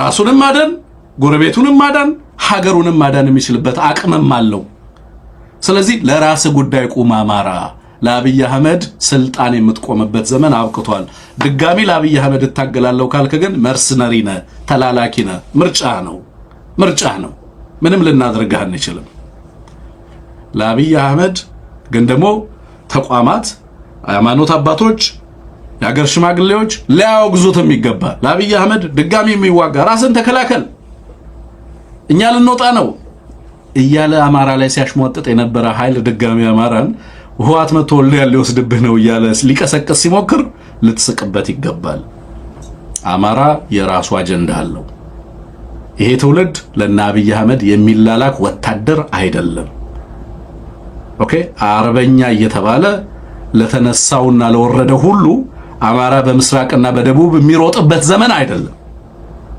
እኛ በኢትዮጵያ መንግስት ላይ አጀንዳ አለን በኢትዮጵያ ሀገር መንግስት ላይ የራሳችን ጉዳይ አለን we have a reason እንደ ህዝብ ምን ታገልበት ምክንያት አለ ትኩረታችን የራሳችን ጉዳይ ነው የማንም ሰርግ አድማቂዎች አይደለንም የራስን አጀንዳ ለማሳካት ነው የወጣው በራስ አጀንዳ ላይ ፎከስ አድርግ ማለት ነው ወዲና ወዲያ ስትሳብ ሰኞ የባዕዴን ጓደኛ ማክሰኞ የአማራ ታጋይ መሆን አይቻልም ባዕዴንንም ከቻልክ አምጣና አማራ ውስጥ አስገባው የአማራ ትግል ውስጥ ለራሱ ትግል ይቆም ኢትዮጵያ የተሻለ ፓወር ባላንስ ላይ ትምጣ የአማራን ትግል መታገል የሚፈልግ ሁሉ ይምጣና ቀንበሩን ይሸከም ስለዚህ እዚህ ላይ በደንብ ስሩ ህዋቶች ሰሞኑን ከዚህ ይሄ አማኑኤል አሰፋ የሚያነሳው ነገር እና መግለጫ የሰጠበት ጉዳይ በቤተ ክርስቲያን ዙሪያ በጣም ትልቅ ነገር ነው ይህ ስርዓት ትላንት በትግራይ አብያተ ክርስቲያናትና መስጂዶች ላይ ፈጸመውን ጥፋት ዛሬ ደግሞ እንደ በጎ ነገር በሁሉም አካባቢዎች አስፋፍቶ ቀጥሎታል አስፋፍቶ ቀጥሎታል። የህዝብ ጸር የሆነው ስርዓት የጊዜ ጉዳይ ካልሆነ በስተቀር በአንድ አካባቢ የጀመረው ጥፋት ሴራ ቀስ በቀስ እንደ ሰደድ እሳት በሁሉም አካባቢ የኢትዮጵያ ኦርቶዶክስ ቤተክርስቲያን ችግሩን እኔ እንዴት አድርጌ መናገር እንዳለብኝ አላውቅም። ኤንድ የትኛው ፕላትፎርም የተሻለ ስፍራ እንደሆነም አላውቅም። ይህንን ነገር ለመናገር የመጣውን አደጋ ለመገንዘብ በጣም በጣም በጣም በጣም ተቸግራለች ብዬ ነው ማስበው። ወደ አብይ አህመድ ይሄዳሉ። ቤተክርስቲያን ተቃጠለ ሲባል ወደ አብይ አህመድ ይሄዳሉ። ወደ ዋናው የቤተክርስቲያን ጸረ ቤተክርስቲያን ዋናው ቤተክርስቲያኗን አጠፋለሁ ብሎ ለዛም ቃል የገባ ሰው ወደ በዳዩ ወደ ዝንጀሮ ምንድነው የሚባለው? ዳኛው ዝንጀሮ ነው፣ መፋረጃው ገደል አይደለ? ገደል ላይ እየሄደች ነው ቤተክርስቲያኗ። መፋረጃው ገደል እንደምን ተብሎ ይነገራል? በደል እንደተባለው ወደዚህ ወደ ገደል አፋፍ እየሄደች ቤተክርስቲያኗ ለዝንጀሮ አቤት ትላለች። ለዝንጀሮ ፍትህ ትላለች። ፍትህ፣ ንጹሃን ተገደሉ፣ በዚህ ጋር ቤተክርስቲያን ተቃጠለ፣ በዛ ጋር ቤተክርስቲያን። ዛሬ አመካ ወረዳ ላይ ምንድነው የሆነው? ሀዲያ ስልጤ ወራቤ ምን ሲሆን ነው የከረመው? ደቡብ ክልል ቤተክርስቲያን በምን አይነት ሁኔታ ናት? ከደቡብ ምዕራብ ተነስቶ የኢትዮጵያ ኦርቶዶክስ ቤተክርስቲያን እኮ እንደ አማራ እየታደነች እኮ ነው ያለችው። ማንም ልሂቃኖቹ በብሔር ተከፋፍለው የቤተክርስቲያኗ ልጆች ግማሾቹ የሥርዓቱ ባለቤት ሆነው የቤተክርስቲያኗን ሀብትና ንብረት እየዘረፉ ነው። የምእመናኖቹ ገጽታና የቤተክርስቲያኗ አመራሮች ገጽታ ፈጽሞ አይመሳሰልም። የተጎሳቆለን ህዝብ የሚያስተባብሩ እጅግ ያማረባቸው እጅግ የደላቸው የእግዚአብሔርን ቤት የሚመሩ የማይመስሉ ፈጽሞ ክርስቲያናዊነት የማይንጸባረቅባቸው በጣም በርካታ አባቶች ያሉበት ጊዜ ላይ ነው የደረስነው። በነገራችን ላይ የቤተ ክርስቲያንን መከራ ለምእመናን ብቻ አሳልፈው የተው በጣም አዝናለሁ እና ተስፋ አለኝ የአማራ ህዝብ እና የአማራ ትግል የኢትዮጵያን የጋራ ትግል እና ትብብር ለቤተ ክርስቲያን እረፍት እንደሚያመጣ ተስፋ አደርጋለሁ። የቤተ ክርስቲያን ስደት እንደሚያበቃ ተስፋ አለኝ። የክርስቲያኖች ስደት እንደሚያበቃ it's the only place በምድራችን ላይ ብቸኛው ቦታ ነው ኢትዮጵያ። በቁጥር ሰፊው ህዝብ ፕሮሲኪዩት ሲደረግ በእምነቱ ኢትዮጵያ ብቸኛው ምድር ነው። ሌሎች ቦታዎች ላይ ማይኖሪቲስ በቁጥር አናሳ ሳይሆኑ ሰብ ካልቸሮች አዳዲስ የሃይማኖት እንቅስቃሴዎች ተጽዕኖ እንደሚደርስባቸው አውቃለሁ። የታሪኩ ባለቤት ሰፊ ህዝብ መጠነ ሰፊ የክርስቲያን ቁጥር ያለው ሀገር በሚሊዮኖች በአፍሪካ አይደለም በዓለም ትልቁ የክርስቲያን ፖፑሌሽን የራሱን ደህንነትና ሴፍቲ ኮምፕሮማይዝ አድርጎ የሚጠብቀው አካል አጥቶ ከዚህ በላይ ምን አለ? It's beyond me በጣም በጣም በጣም ከማሰብ ከምችለው በላይ ነው በእውነት እና እረፍት የሚነሳ ነው በጣም anyway so ይሄ አጀንዳ በጣም ፑሽ መደረግ አለበት። አሁን ሙሉ የዓለም አቀፍ ተቋማት ሚዲያዎች እንዲይዙት እየሆነ ያለውን ነገር አገሪቱ ውስጥ ካሉ ፓርቲዎች አንድ ፓርቲ ነው መግለጫ የሚያወጣው። ይሄ አፓ የሚባል ፓርቲ አለ። I don't know ማን አመራሩ ማን እንደሆነ። እኔ በአደባባይ በሚዲያ ማመሰግናቸው ሰዎች ሳምንት አይቆዩም ሲያሳፍሩኝ። ኮንሲስተንሲ የላቸውም። በጽናት የሚቆሙ በጣም ጥቂት ናቸው። የኢትዮጵያ ፖለቲካ ውስጥ የተመለከትኳቸው ሰዎች እምነታቸው ማለት በሁለቱም በኩል ሊያሳምኑን የሚሞክሩ ናቸው። አሁን የሀገሪቱ የመንግስት አማካሪ የሚባሉት አይደለ? በዚህም በኩል ትላንት የተሰለፉበትን ዓላማ መተው የሚያዋርዱ ጓዶቻቸውንና የነበሩበትን የትግል ሂደት የሚያዋርዱ ኦኬ ከመንግስት ጋር ተደራድረን ገባን ብለው የሚያወሩት እንደ ሰረንደር እንዳደረገ ኃይል እንደተማረከ እና እኛ ከዚህ በፊት እስረኞች አይቻለሁ። ለምሳሌ እኔ ወያኔ ከየመን አንዳርጋቸው ተላልፎ ተሰጥቶት ይዞት ነበር አይደል? አስታውሳለሁ። እና አንዳርጋቸው የሆነ ጊዜ ፎቶግራፍ ተለቀቀ። ትዝ ይላችኋል?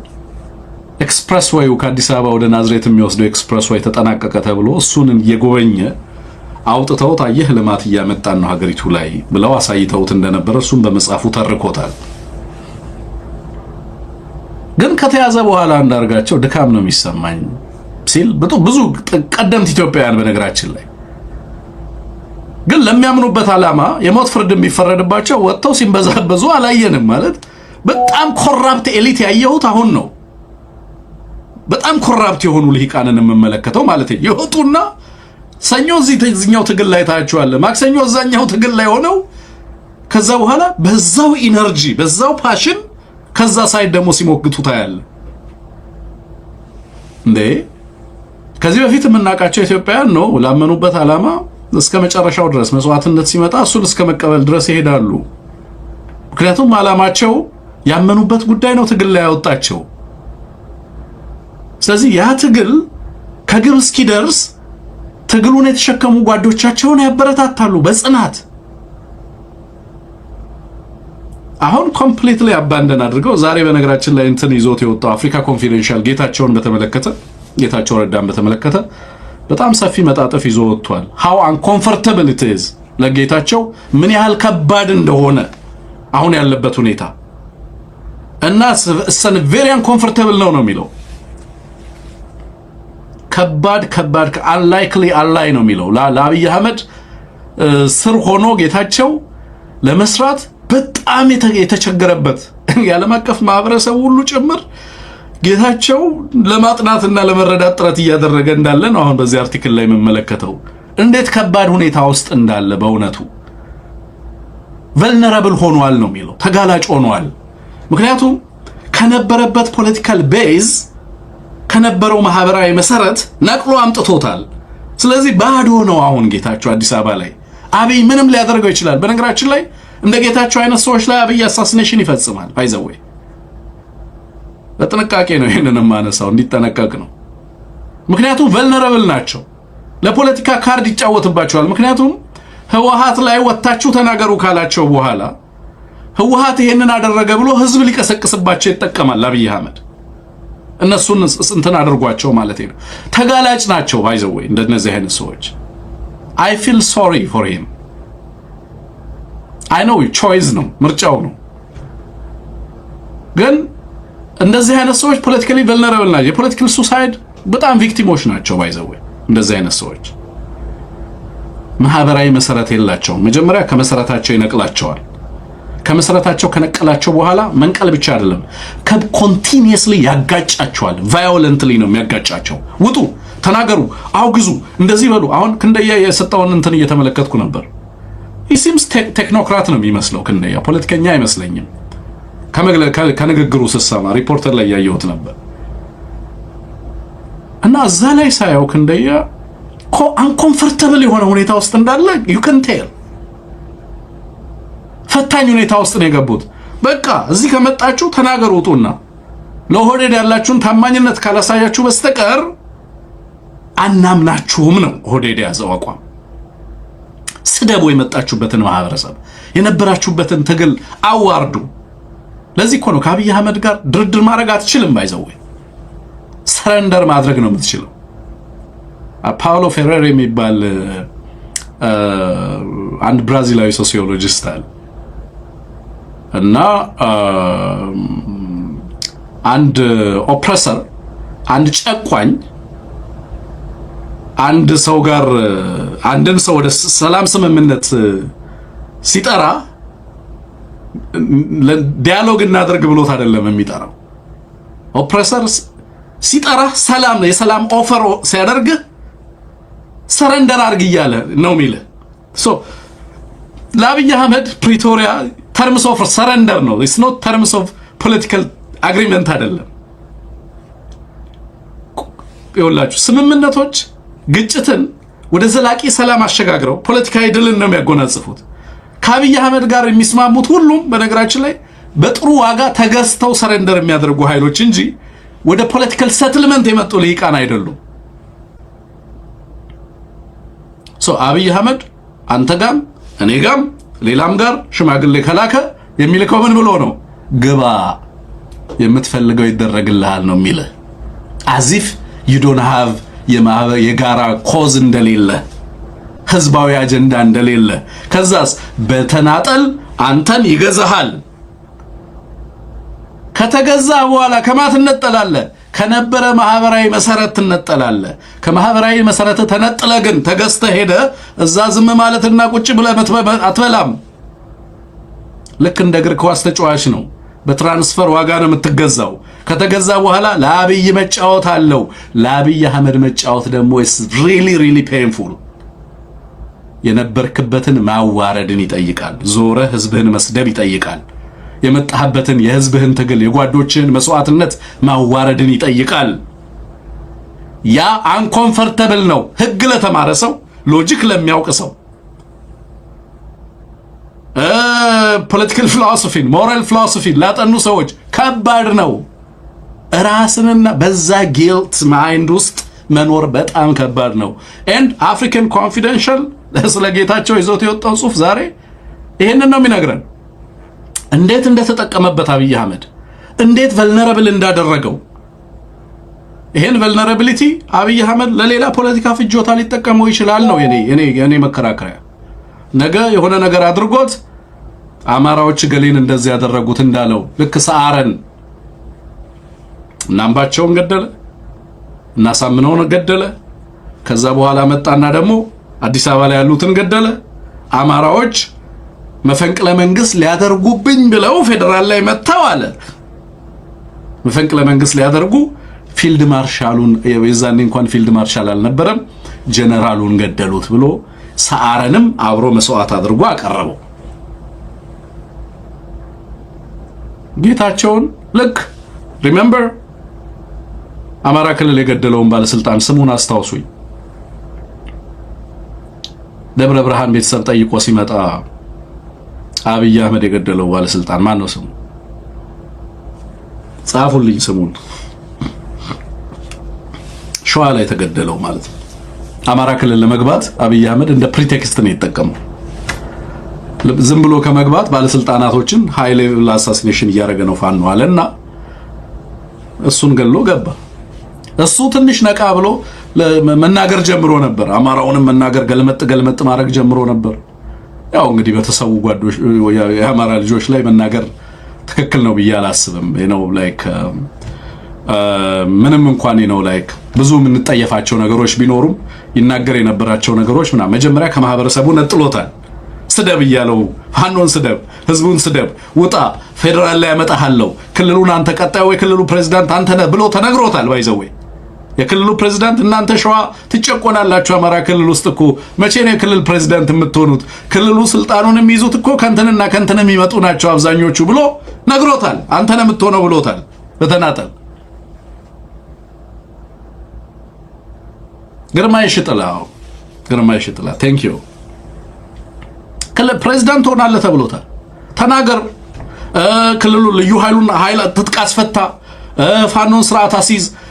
you are the next generation leader። እንዳንተ አይነት ጀግና አላየንም አለው አብይ አህመድ። ከዛስ ኮንፊደንስ ተሰማው፣ ወጣ፣ መናገር ጀመረ። ከዛስ መቱት እና አብይ አህመድ ምን አሉ? ፋኖ ገደለው አሉ። አላጣራም። እስከዛሬ ድረስ በሱ ደም የተጠየቀም አካል የለም። ግን አማራ ክልል ለመግባት ምን ሆነ? ፕሪቴክስት ሆነ። ወታደሩን አማራ ለማዝመት ምክንያት አድርጎ ገባበት። ተመሳሳይ ሌሎች ባለስልጣናትም ከማህበረሰባቸው የሚነጥላቸውን ግለሰቦች ነገ እንትና እንደዚህ ያደረጋቸው፣ እገሌ እንደዚህ ያደረገ፣ ህዋት እንደዚህ ያደረጋቸው ብሎ እነዚህን ግለሰቦች ሊመታ ይችላል አብይ አህመድ። ቢካውዝ እና ጫሉን አሳስኔት ለማድረግ አብይ አህመድን የያዘው ነገር አልነበረም። ምንም የከለከለው ነገር አልነበረም። እነ ኢንጂነር ስመኘውን መስዋዕትነት አድርጎ አቅርቧል። ግድቡን እያስተጓጎልኩ ነው ትረስት ሚ እያለ ቃል እንዲገባ ያስገባቸው ሀገራት ነበሩ። አብይ አህመድ ገና ብዙ ጉድ አብይ አህመድ በነገራችን ላይ ከአብይ አህመድ በኋላ የሚወጣ ይመስለኛል በጣም በርካታ ጉዳይ። ኤኒሁ ምን ለማለት ነው? ልሂቃኖቹን ከመሰረታቸው እየነጠለ በምን አይነት መንገድ እና በምን አይነት አግባብ እንደሚጠቀምባቸው በትክክል ልናይበት የምንችልበት ሁኔታ እንዳለ በግልጽ መመልከት ትችላላችሁ። ኤኒዌይ እንደዚህ አይነት ተጋላጭ የሆኑ ልሂቃን በተለያየ መንገድ ላይ ያላችሁ አብይ አህመድን ለማዳን ከምታሰልፉት ከማህበራችሁ ተነጥላችሁ ብቸኛው ተስፋችን አብይ አህመድ ነው። ስለዚህ እነዛም ጠምደውናል። አሁን እዚህ ገብተናል። አብይ አህመድ ደግሞ ተስፋ የለውም። ምን ይሻለናል? በአብይ አህመድ ብቻ ቀጣይነት ነው ተስፋ ያለን የምትሉ የፖለቲካ ሊቃን በሽማግሌም በምንም ከህዝባዊ ትግሉ ጋር ለመገናኘት ጥረት አድርጉና ወደ ትግሉ ለመመለስ ወደ ህዝባዊ አጀንዳ ለመመለስ ጥረት ብታደርጉ ጥሩ ነው። ይሄንን አይ ቲንክ ለብዙዎቻችን መማሪያ ይሆናል ብዬ አስባለሁ። ብዙ ሊቃን አንኮምፎርታብል የሆነውን የህይወትን ቀላል አይደለም እነ ማስረሻን መሆን ቀላል አይደለም እነ ፋንታውን ሙሃባን መሆን በነገራችን ላይ ቀላል አይደለም። ሲስቁ ሰው ይመስላሉ በአደባባይ very very tough በዛ ጭንቅላት መኖር ከተማ ውስጥ መንቀሳቀስ አይችሉም። ህዝብ ይገላምጣቸዋል። ከርተው ነው የመጡት፣ ሸጠው ነው የመጡት ጓደኞቻቸው። ቀላል አይምሰላችሁ። እንኳን እነሱ መከላከያ ሆኖ አዲስ አበባ ውስጥ መንቀሳቀስ ምን ያህል ከባድ እንደሆነ ትላንት አንድ ወታደራዊ መኮንን ሲናገር ሰምታችሁት ሊሆን እንደሚችል ገምታለሁ። ለማንኛውም ያማኑኤል ከዚህ ከቤተ ክርስቲያን ጋር ተያይዞ የተነሳው ነገር ምናልባትም ተቋማዊ ቢሆን ደግሞ በተለይ ደግሞ ሲኖዶሱ ወደ አንድነት ለማምጣት የሚደረግ ሆኖ በትግራይ ባሉ አባቶችና በኢትዮጵያ ኦርቶዶክስ ቤተክርስቲያን መካከል ይሄን ችግር በሁለትና በሶስት ቀን ደግሞ ተቋማዊ አድርጎ መፍታት ቢቻል ኮምፕሊትሊ የመጫወቻ ካርዱን ከአብይ አህመድ መቀበል የሚቻልበትን እድል ይፈጥራል። ወደ ገዱ አሁንም ከማለፌ በፊት ወለጋ ላይ ስላለ ነገር ትንሽ ሰምተን እንምጣ። ወለጋ ምን እየተካሄደ ነው? ከባድ መጠነ ሰፊ ውጊያ ያደረገ ነው። ያው እንዳልኳችሁ this is የፋይናል እንትን ነው ባይዘው ብልጽግና እያደረገ ያለው በጦርነት ሂደት ውስጥ ይሄ የመጨረሻ የመከላከል ሂደት ነው ባይዘው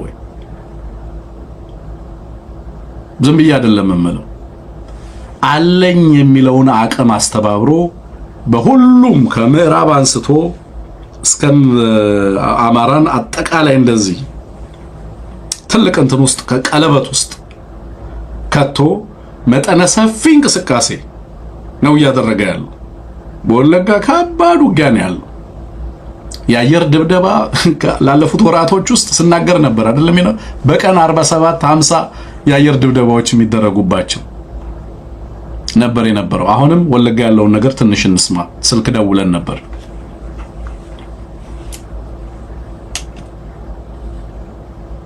ዝግጁ ነው ቴክኒሻናችን፣ ልታጫውተው ትችላል። በነገራችን ላይ የተሸነፈ ነው፣ በሁሉም አቅጣጫ የተሸነፈ ነው፣ ምንም ጥያቄ የለው እና ለምን እንደሚሸነፍም ትንሽ ሐሳብ እንጨምርበታለን። ንግግሩን ግን እንስማ።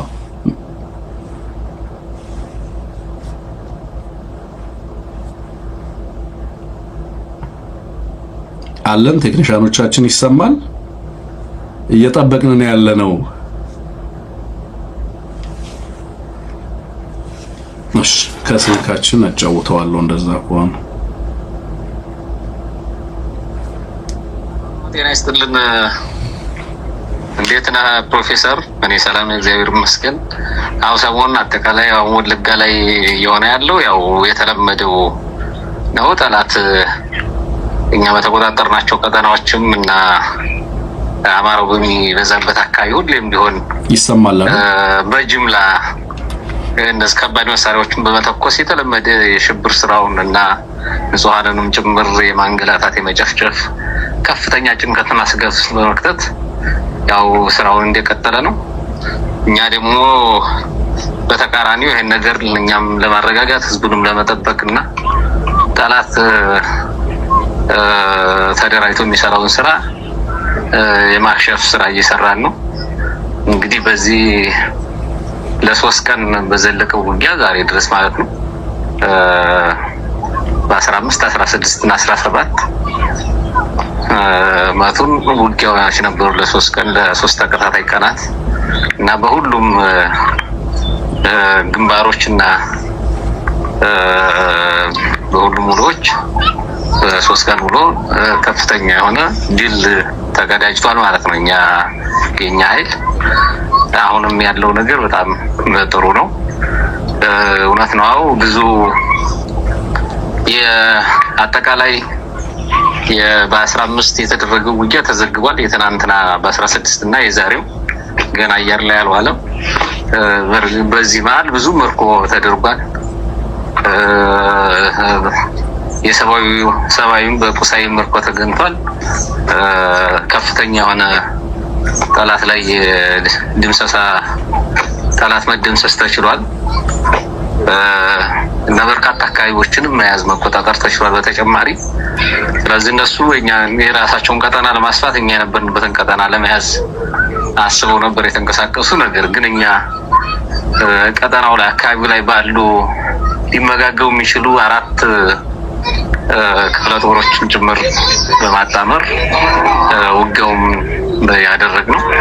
ስለዚህ ያው እንደ አልከው የዞን የምስራቅ ወለጋ ዞን የወጣቶችና ስፖርት መምሪያ ኃላፊ የሆነውን ባለስልጣን በየደረጃ ያሉ የሪፔሎላ የአድማ በተና እና የሚሊሻ ፖሊስ እንደዚህ መከላከያ መኮንኖችን ጭምር መደምሰስ ተችሏል። በእጅ የተያዙ በተማረኩ ብዙ ጠላት ኃይሎች አሉ። የተደመሰሱት ቁጥራቸው በጣም እጅግ ብዙ ነው። ቁስለኛም በተመሳሳይ ጠላት ቁስለኛ በጣም እጅግ ብዙ ነው እና ያለው ነገር ይሄን ይመስላል። በጣም ጥሩ ሁኔታ ላይ ነው ያለነው። በተለይ በ16 ትናንትናና በ15 ከትናንት በፊት በነበረው ውጊያ የነቀምት አየር ማረፊያ ውኬ የሚባል ቦታ ላይ በቅርብ ርቀት ነበር ውጊያ የተደረገው እና 2 ከተሞችንም ያስተሽሏል። በወቅቱ በዙሪያው ባሉ 2 ከተሞች መርካቶና ሉጉም የሚባሉ 2 ከተሞችን በእኛ ቁጥጥር ስር ማዋል ተችሏል። አየር መንገዱም በቅርብ ርቀት እየታየ ነው። ያው ጠላት እንግዲህ በዚህ ሁኔታ ይሄንን ለመመከት ሲል ድሮን፣ ሄሊኮፕተርና ዙ23 መድፍ ፒኤም 107 እየተጠቀመ ይገኛል። የወገን ኃይል ሁሉንም በሚገባው መልስ እየሰጠ ነው ያለው። እስካሁን ያለው በእኛ በኩል በጣም ጥሩ ውጤት ነው። እንግዲህ ቻው ወለጋ ላይ የዛሬ 8 ዓመት የዛሬ 5 ዓመት 6 ዓመት የምናውቀው አማሮች የአማራ እናቶች ንጹሃን ወገኖቻችን በአሰቃቂ ሁኔታ በካራ በቆንጨራ የሚታረዱበት በጥይት የሚደበደቡበት አካባቢ ነበር። አሁን ደግሞ ያንን መልስ እየሰጠን ነው ያለ ነው። እኛ ንጹሃን ላይ አይደለም መልስ እየሰጠን ያለ ነው። ግን እነዛ ንጹሃን ሲያስቆርጥ ሲያስገድል ሲያስጨፈጭፍ የነበረው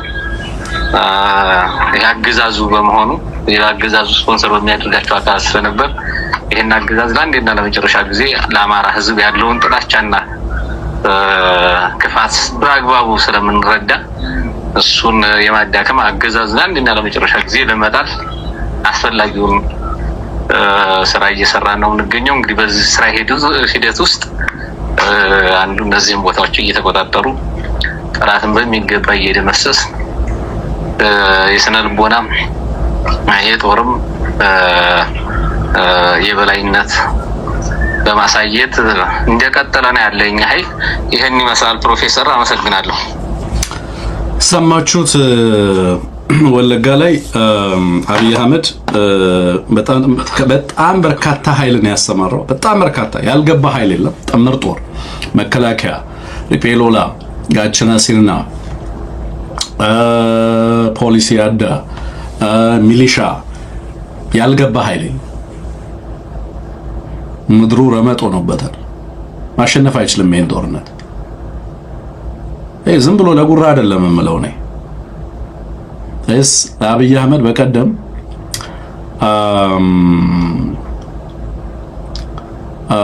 ሁምና ኩማ ይበሰዲ ቆጴሳ ብሎ ለ300,000 ኃይል አዘጋጁ ብሎ ለነ ሽመልስ አብዲሳ ቀጭን ትእዛዝ ሰጥቷቸዋል። በቅርቡ ኩማ ይበሰዲ እና ልክ እንደ ከዛፍ ላይ ተሸምጥጦ እንደሚመጣ የኦሮሞ ልጆች አዘጋጁ እያለ እየወሰደ ይማግዳል። እና ከዚህ በፊት በተደጋጋሚ ጥሪ ያስተላልፍ ያለው በነገራችን ላይ ጫፌው ላይ ከፍ ያለው የሚሆን ሽመልስ እየመጡ በተደጋጋሚ ሁምኖታ ሞርማ ኦሮሞ ሙረን ወጅን አካስ ጎደኒ አካስታኒ እያለ የኦሮሞን አንገት ከሚቆርጡ ኃይሎች ጋር ትብብር ይደረጋል እያሉ የፋኖ ኃይሎች ልክ አንገት እንደሚቆርጡ የኦሮሞ ህዝብ ጠላት እንደሆኑ ለማድረግ በጣም በተደጋጋሚ ስራ ይሰራል። በቅርቡ የተማረከ ጎጃም ላይ ሰሞኑ የተማረከ 10 አለቃ 50 አለቃ 10 አለቃ ከያዛችሁ ፋኖ አንገታችሁን ይቆርጣል እንባላለን፣ እጃችሁንም አንገታችሁንም ይቆርጣሉ ይባላል የሚል ነገር በተደጋጋሚ ያነሳሉ። ኮንሲስተንትሊ በኦህዴድ ትርክት ውስጥ ከሚነሱ ነገሮች አንደኛው ሁምና ሞርማ ኡመታሙር የሰው የህዝብን አንገት የሚቆርጥ ኃይል ነው እየተባለ ነው ለህዝቡ የሚነገረው። ፋኖን በዛ መንገድ ነው የሚናገረው። ይነው ደርግ በኋላ ላይ ሰማሁት። ደርግ በተመሳሳይ የሻቢያ ወታደሮች ከያዟችሁ ለደርግ ወታደሮች የሚነግረውን ደርግ ወታደሮች ካላችሁ ምናልባት ልትጽፉልኝ ትችላላችሁ። ይሄ ምን ያህል እውነት ነው የሚለው አስመራ፣ በከረን፣ በተለያየ ቦታ በኤርትራ የነበራችሁ ካላችሁ የኤርትራ ሰራዊት ከያዛችሁ አንገታችሁን ይቆርጣል፣ እጃችሁን ይቆርጣል እየተባለ ፕሮፓጋንዳ ይሰራ እንደነበረ በደርግ ጊዜ መረጃዎች አሉ። በተመሳሳይ ኦህዴድ አሁን ፋኖ ከያዛችሁ እንደዚህ ያደርጋል አከሲሲን ጎዳ እያለ ህዝቡን ለመቀስቀስ ይሞክራል። ዋን ዳምስ ኑቲ ኡመተ ኦሮሞቲፍ ቀምኑ ቶክ ፋኖን ይጆሉ መከይስን ፋኖ የኦሮሞ ህዝብ ልጆች ነው። ፋኖ ኢንፊኒኒ እየተባለ የፋኖ የናብቹነት ታሪክ ነው። ያብቹ የሚባል ለአብይ አህመድ ሚስፕሌስ ተደርጎ የተሰጠው ስም አለ እንጂ የድሮ የሸዋ ኦሮሞ ቱለማ ጀግኖቹን የሚያወድስበት ስያሜ ነው። ከአማራው ጋር በጋራ የሚጋራው ሴቱ ታሪኩ ነው። ኦሮሞን የማያውቅ የአማራ ትውልድ አልተነሳም። ባይዘወይ ኦሮሞን የማያውቅ ለኦሮሞ ባዕድ የሆነ የአማራ ትውልድ አይደለም የተነሳው። ይሄ የአማራ ትውልድ ኦሮሞን የሚያውቅ እሴቱን የሚገነዘብ የኦሮሞን ህዝብ ትግል ጥያቄዎች፣ ታሪኩን፣ ኤቭሪቲንግ የሚያውቅ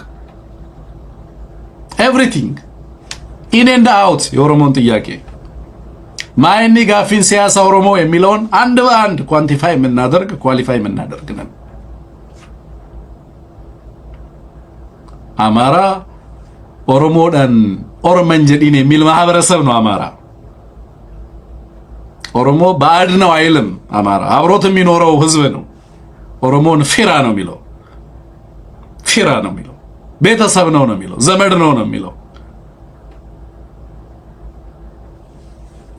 አማራና ኦሮሞ ተደባልቆ በሚኖርባቸው አካባቢዎች ውስጥ ሁሉ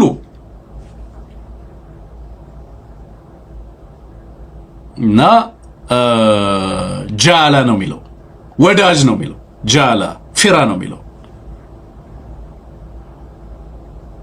እና ኦሮሞን የማያውቅ አማራ አይደለም ትግል እያደረገ ያለው። የኦሮሞን ህዝብ ሰቆቃ የሚያውቅ አማራ ነው እንደውም ያለው። ምን እየደረሰ ነው? መቃም ኢሊሻትን ማል አካውን መተ ኦሮሞ ረጋጅሩ በደንብ ኢን ኤንድ አውት የሚያውቅ አማራ ልጅ ነው ያለው። ወለጋ ምን እየደረሰበት እንዳለ እናውቃለን። ምን እየደረሰበት እንዳለ ኢምቤይና ዋን ጉጂራ ታጅሩ ዋን ቦረናራ ታጅሩ ኢምቤይና ዋን አርሲራ ታጅሩ ኢምቤይና እናውቃለን። እያንዳንዱን በኦሮሞ በአርሲ በቦረና በአረርጌ ምን እየተካሄደ ነው? ኦሮሞ ላይ ምን እየደረሰ ነው? አቦቲን ኦሮሞ ማልታጅረኒ ሃዶሊን ኦሮሞ ማልታጅረኒ ኢጆሌን ኢልማን ኦሮሞ ማልታጅረኒ ኢምቤይና የአማራ ልጆች የሚያውቁት የሚያከብሩት ማህበረሰብ ነው።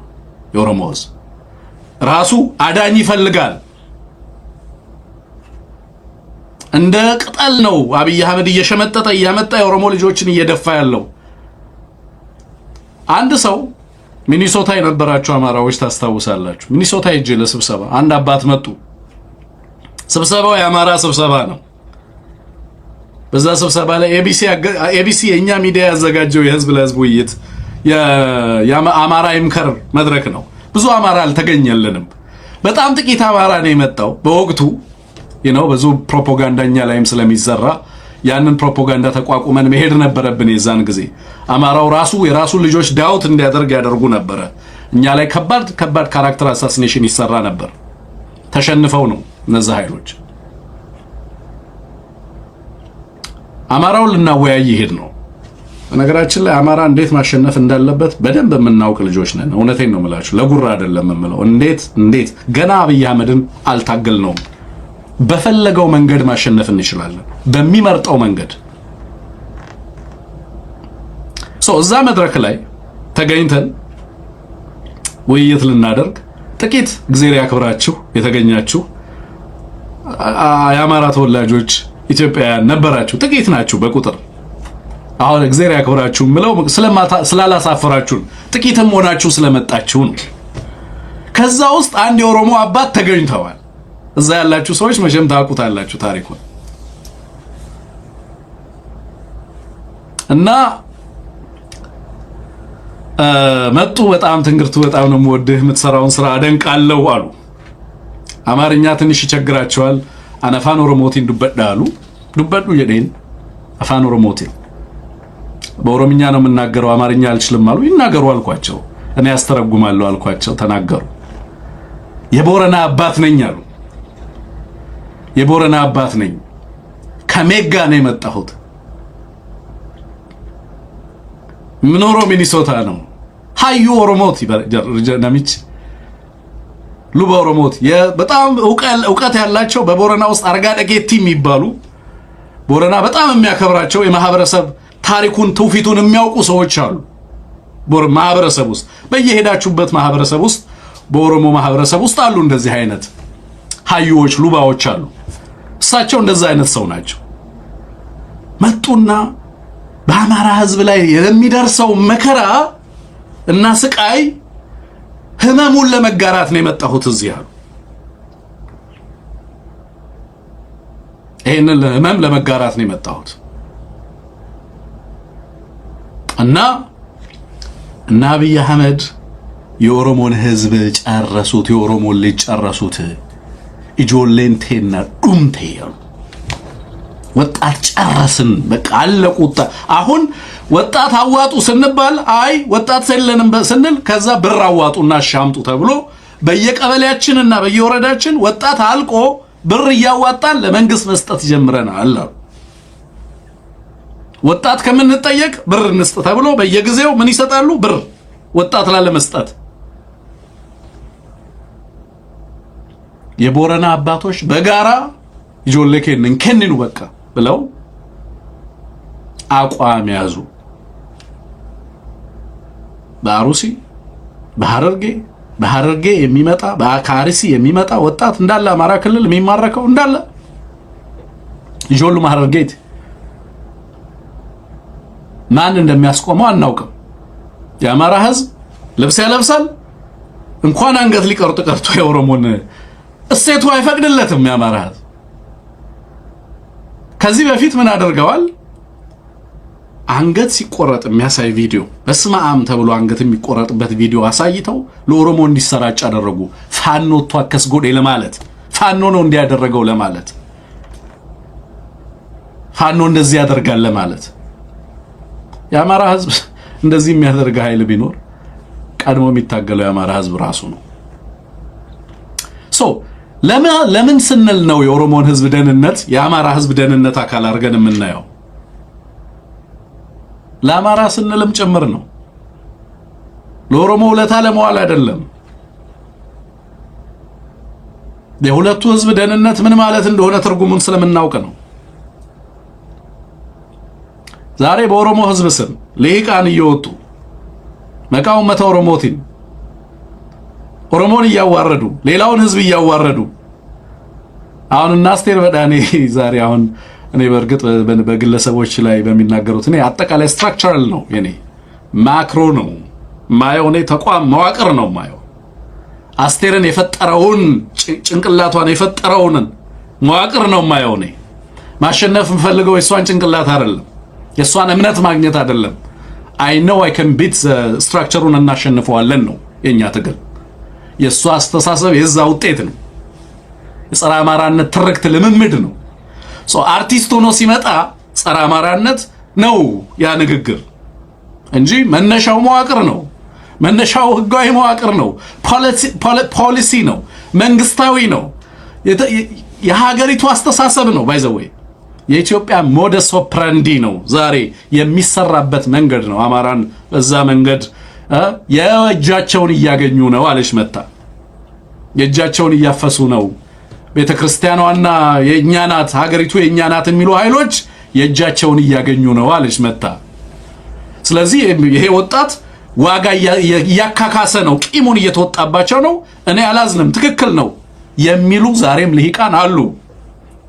ልሂቃን መቃ ኦሮሞቲ እንደከቻ በኦሮሞ እኔ ማቃ ኦሮሞ ብዙ ፖለቲካል ኦሮሞን ከኦሮሞ ህዝብ ባህልና እሴት ፈጽሞ ለይቼ አየዋለሁ፣ አውቀዋለሁ። ማን ነው ማህበረሰቡ የሚለውን ማለት ነው። እንዴት ጸረ አማራነት በምን ደረጃ መንግስታዊ መዋቅሩን ተቋማዊ መዋቅሩን የሰውን አስተሳሰብ የሰውን የየለት ተግባር ሀገሪቱ ውስጥ እንደተቆጣጠረ በደንብ ነው የማውቀው፣ በደንብ ነው የምገነዘበው። because አንብቤ ሰምቼ አይደለም ኖሬበት ነው የማውቀው።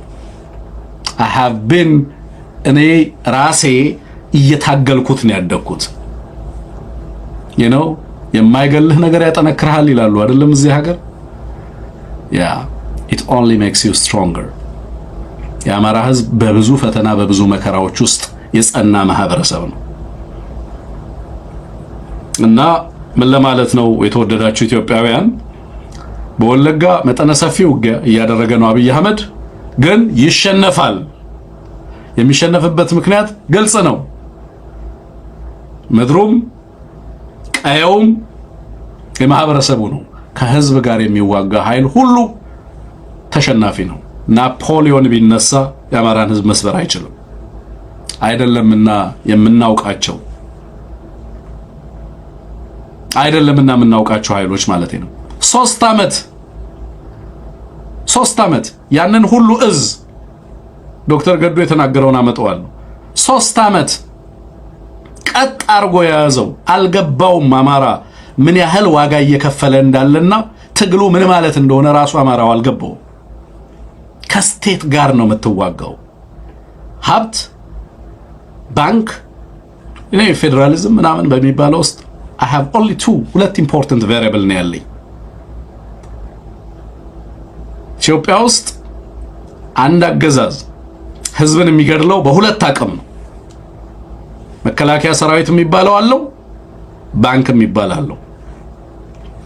ከዛ ውጪ መነጋገርበት ምንም ጉዳይ የለም። ሌላውን ታግያ አሸንፋለሁ። እነዚህ ሁለት ጉዳዮች የኢትዮጵያ ፌዴራሊዝም አደጋዎች ናቸው። መከላከያው የኢትዮጵያን ህዝብ ይወጋል። ጉልበት ላለው ሁሉ የኢትዮጵያ መከላከያ በታሪኩ ይሄንን ሲያደርግ ነው የከረመው። የህዝብ ሆኖ ሀገርን ከጥቃት የጠበቀባቸው ዘመናት በጣም ውስን ናቸው። ከውጪ ወረራ ኢትዮጵያን የተከላከሉት በብዛት የኢትዮጵያ ረጅም ዘመን ታሪክ ስንመለከት አርሶ አደሮች ናቸው። So it was a popular force። ዘመናዊ ወታደር ቴዎድሮስ አልነበረውም። ዘመናዊ ወታደር ዮሐንስ አልነበረው። አሉላ የትግራይን አርሶ አደር ነው ይዞ የሚዘምት የነበረው። ኢትዮጵያን ድንበርና ታሪኳን ያስጠበቁት እነዚህ ኃይሎች ናቸው፣ የኢትዮጵያ አርሶ አደሮች ናቸው። የዘመናዊ ወታደር ከመጣ በኋላ ግን የመንግስት ዘብ ሆኖ በየዘመኑ በተለይ ደግሞ ባለፉት 30-40 ዓመታት በዋናነት የኢትዮጵያውያንን ደም የሚያፈስ ተቋም ሆኖ ከፊት ተሰልፏል። የፈለገ ኃይል ካፕቸር ያደርገዋል። ነገ ዩናይትድ አረብ ኤምሬትን ባንዲራ ይዞ የኢትዮጵያ ህዝብ ጋር ይዋጋል። ይሄ መከላከያ ሰራዊት የምትለው ምንም እሱን ቼክ የምናደርግበት ሜካኒዝም የለም ሀገሪቱ ውስጥ። አማራ ከዚህ ኃይል ጋር ነው የተጋፈጠው። የአርሶ አደር ያ ጤፍ አርሶ የሚያበላ አርሶ አደር ያልደላው ወገናችን፣ በባዶ እግሩ የሚሄደው ወገናችን፣ በድህነት ውስጥ በመንግስት ፕሮጀክት የደህየ ህዝባችን፣ ትምህርት እንዲማር ያልተፈቀደለት ህዝባችን፣ የረባ ቴክኖሎጂ የማንሰጠው ወገናችን፣ ያስተማራቸው ልጆች ዞር ብለው የማይጠይቁት ወገናችን፣ ልጆቹ በአውሮፓና በአሜሪካ እየተመጻደቁ የህዝባቸውን ኑሮና የትምህርት የወጡበትን ትምህርት ቤት እንኳን ለመመልከት የማይችሉበት ሁኔታ ተፈጥሮ ፖለቲካው ሆስታይል ሆኖ አማራ አንደር ሰብጁጌሽን ገብቶ በአዴን በሚባል መዋቅር ህዝባችንን አደሂተው አፈር አስመስለው የአርሶ አደር የአፈር የመሰለው አርሶ አደር ነው የአብይን ሰራዊት ቀጥ አድርጎ የያዘው ለ3 ዓመት with no external support and sympathy ከዓለም የሚመጣ ሐዘኔታ እንኳን የለም ታውትና ኤክስተርናል ሰፖርት ርህራሄ እንኳን የለም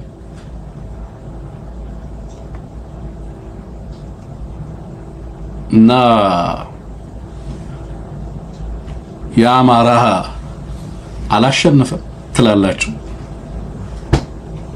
ዛሬ ቅልብ የአብይ አህመድ ቅልብ ጀነራሎች እነ መሐመድ ተሰማ የሚባሉ የወጡበትን ማህበረሰብ የማይመስሉ ሆዳቸውና አንገታቸው ያበጡ ያንን ደሃ አርሶ አደር በየእርሻ ማሳው ላይ ሊገድሉት ከባድ መሳሪያ ታጥቀው ድሮን ታጥቀናል እያሉ እየተመጻደቁ የአማራን አርሶ አደር ለማበርከክ ገቡ የአማራ አርሶ አደር ማረካቸው አንበረከካቸው ዛሬ ደግሞ ትግራይን ትወጋልናለህ ይሉ አይወጋም ትግራይን የአማራ አርሶ አደር ከትግራይ ጋር ይመጣል እናንተ ቤት ያላችሁበት ቦታ ከየት እንደሚነሳ ጥቃቱን እናውቀዋለን አይወጋም የትግራይን ህዝብ ዳግም አይወጋም የአማራ ህዝብ በእናንተ የፖለቲካ ንግድ ለእናንተ የፖለቲካ ሸቀጥ የአማራን አርሶ አደር አትማግዱትም አማራ ከዚህ በኋላ ዋጋ የሚከፍለው ለራሱ ለአማራዊ ጉዳይ ነው ብዙ ጉዳይ አለን ከኢትዮጵያ ሀገረ መንግስት ጋር አብይ አህመድን ለማዳን የሚሞት አማራ ከዚህ በኋላ የራሱ ጉዳይ ነው እንደዛ አይነት አማራ እንዲኖር አልፈልግም እኔ ሶ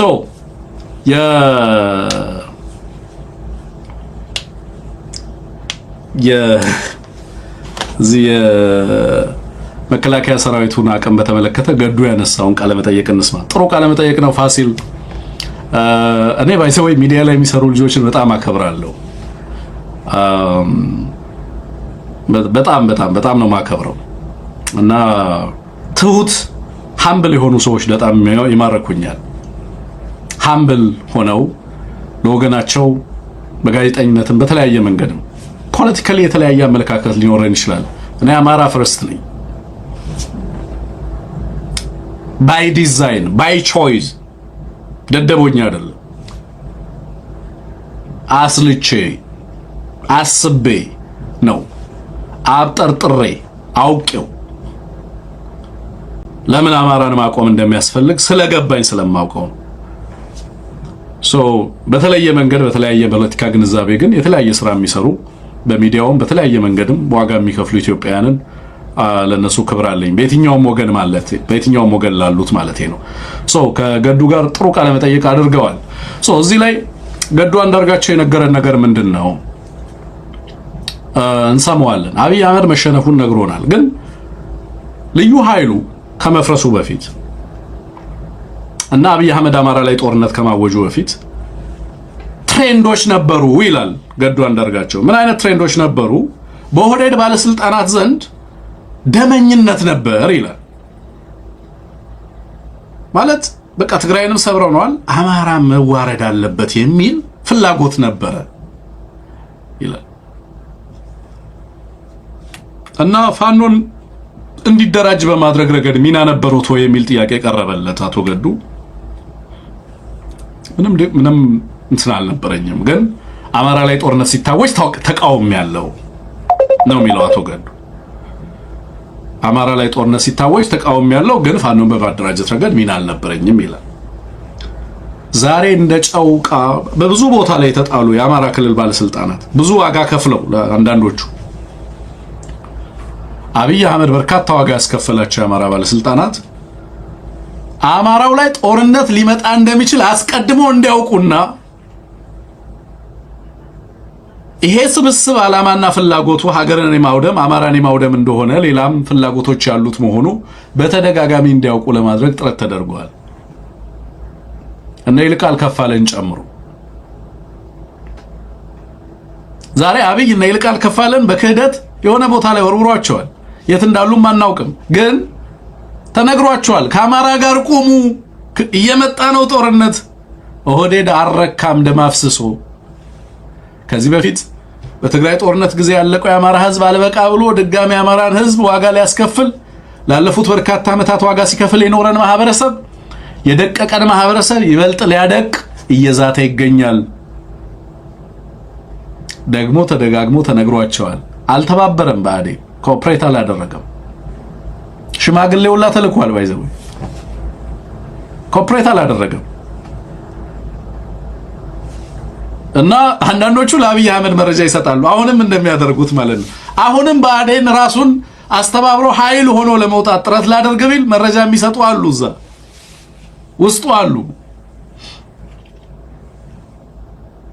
በቃ ሙሉ ታማኝነታቸው ሎያሊቲያቸው ፐርቼዝድ የሆኑ ሎያሊቲ ያላቸው አሉ። ለአብይ አህመድ የሚሰሩ የሚንቦጃቦጁ አንድ ጊዜ በሆነ አካባቢያዊ ፍላጎት ምናምን ሲመጡ ታያላችሁ።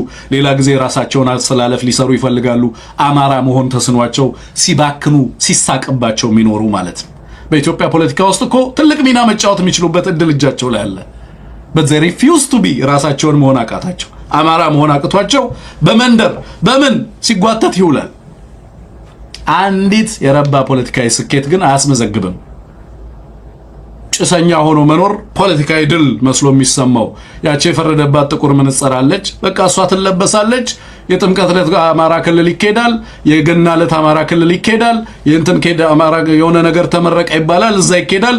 ያችን መነጽር አድርጎ ወዲና ወዲያ የኪነት ቡድን አለ፣ የሆነች አንድ አውሮፕላን የምታርፍበት ኤርፖርት አለ። በቃ ህይወት ነው እሱ። they don't care። ይህንን አማራ ስለሚባል ትልቅ ህዝብ የሚያውቁት ነገር የለም። እነዚህን ህዝቦች እንታገላቸዋለን። እነዚህን በድኖች አማራ እስኪሆኑ ድረስ ነው የምንታገላቸው። የጠላት መጠቀሚያነታቸውን እስኪያቆሙ ድረስ ከወገናቸው ጋር እንዲሰለፉ። አሁንም ትልቅ አቅም ሆኖ መውጣት ይቻላል። አረፈደም ያልኩ ቅድምም ሳስተላልፍ የነበረው ለዛ ነው። ከነዚህ ውስጥ ከዚህ ሁሉ እንትን አቶ ገዱ ብዙ ሊነግረን የሚገባው ነገር እንዳለ አውቃለሁ። አሁን እያደረገ ያለው እየጀመርክ ያለው ነገር በጣም ትልቅ ነው። አቶ ገዱ ባይዘወይ ስድብ ፈርታችሁ ለአማራ ከመስራት አትቆሙ፣ አትቦዝኑ። መዋረድን ፈርታችሁ ለአማራ ከመስራት ለምን ሲበሏችሁ ለው ሲበሏችሁ አያድሩም። በአማራ ከሆነው በላይ እናንተ ላይ የሚደርስ ነገር የለም። የአማራ ምሁራን፣ የአማራ ልሂቃን አንዳችሁ ሌላውን እያዋረዳችሁ የምትሄዱበት ዘመን ማብቃት አለበት። ድንቁርና ነው። የመጣውን ኃይል ሰብስቡ፣ ተጠቀሙበት። እያንዳንዱ የየራሱ ልምድ ተሞክሮ የሽንፈት ታሪክም ቢሆን ያገለግላል፣ ይጠቅማል። ስለዚህ አንደኛውን ያዝ። ያንን ሐሳብ በደንብ የጋራ ሐሳብ ያደረጋችሁት ባካችሁ። ማሸነፍ ከሆነ የምትፈልጉት ነው፣ ጭሰኝነት ከሆነ ማንም ሊገዛችሁ ይችላል ነው። ሎያሊቲ ኢዝ ቺፕ። ህዝባችሁን በቋሚነት ከነክብሩ ማየት የምትፈልጉ ከሆነ አስቀድማችሁ ራሳችሁን አሸንፉ። ኦኬ፣ የግል ጉዳያችንን እንተው ነው፣ እንጣለው somewhere። እንደ ህዝብ የሆነ ቦታ ላይ መድረስ ካስፈለገ በጋራ ልናሸንፍ የምንችልበት ላይ ትኩረት እናድርግ ማለት ነው። ገዱ ላይ ያ ብዙ እኔን ጨምሮ ቅሬታ አለን እኮ ብአዴን ህዝባችን ላይ ባደረገው ነገር በተለያየ መንገድ ትላንትን እየመዘዝን ብዙ ማለት እንችላለን። አይጠቅምም፣ ፖለቲካ አይደለም። ገዱ ሚዲያ ላይ እንዲመጣ አብይ አህመድ ፈጽሞ አይፈልግም። አውቀዋለሁ አብይ አህመድን በደንብ። ለማ መገርሳን እንዴት ሚዲያ ላይ እንዳይመጣ አድርጎ ከጣሊያን ያስባረረበትን መንገድ ታውቁታላችሁ። ከሚሰራበት ተቋም እንዴት እንዳፈናቀለው ታውቃላችሁ። ሚዲያ ላይ እንዲመጡ እነዚህ ግለሰቦች አይፈልግም somehow። ምክንያቱም sort of ሮል ተጫውተዋል በሀገሪቱ ውስጥ። ያ የሚሰጣቸው ካፒታል አለ፣ ፖለቲካል ካፒታል። ያንን ሊጠቀሙበት ይችላሉ። አለበለ አማራው ትንግርቱን ቢጠቀም ውጤት አያመጣም ነው። ልምድ የለው። በተለይ በዲፕሎማትነት አልሰራም፣ በመንግስት መዋቅር ውስጥ አልሰራም። ስለዚህ ሌላውን ኃይል ግን ነባር ልምድ ያላቸው ተመክሮ ያላቸውን ቢጠቀም ውጤት ያመጣል ብሎ ስለሚያስብ እንደነዚህ አይነት ግለሰቦችን አናታቸውን ይቀጠቅጥና አዋርዶ ከፖለቲካ መድረኩ ያባራቸዋል። ያ ነው ሂደት። ያ ነበር ፖለቲካ ለአማራ ኖ ዳት ቻፕተር ያ ምዕራፍ መዘጋት አለበት ወገኖቼ። አማራ ስኬታማ እንዲሆን ነው የምትፈልጉት? ከዛ ምዕራፍ ውጡ። ራስን ከመብላት ውጡ። ራስን ከማዋረድ ውጡ። ሪስፔክት አድርጉ። የእያንዳንዱ አቅም ይጠቅመናል። የፕሮፌሰሮቹ አቅም ይጠቅመናል። የሽማግሌዎቹ አቅም ልምድ ይጠቅመናል። ተሞክሮ ይጠቅመናል። የወጣቶቹ አቅም ኢነርጂ ይጠቅመናል። ሲንክ እናድርገው። ይህንን አቅም ያኮረፉትን መመለስ ነው። ይምጡ፣ ይታገሉ፣ መድረኩን እንስጣቸው። ሰፊ ሊደርሺፕ ይፈልጋል ትግላችን። ኦኬ፣ ይሄ የህዝብ ጣፈንታ ነው። የግለሰቦች ወይ የቡድን ፍላጎትን እናሳካበት አይደለም። ያንን አቅም ማምጣት ማሰባሰብ በጣም ተገቢ ነው። ስለዚህ ሪጋርድለስ ኦፍ የሚመጣውን ሂሙሌሽን የሚመጣውን ስድብ፣ ዛቻ ምናምን እንችለዋለን።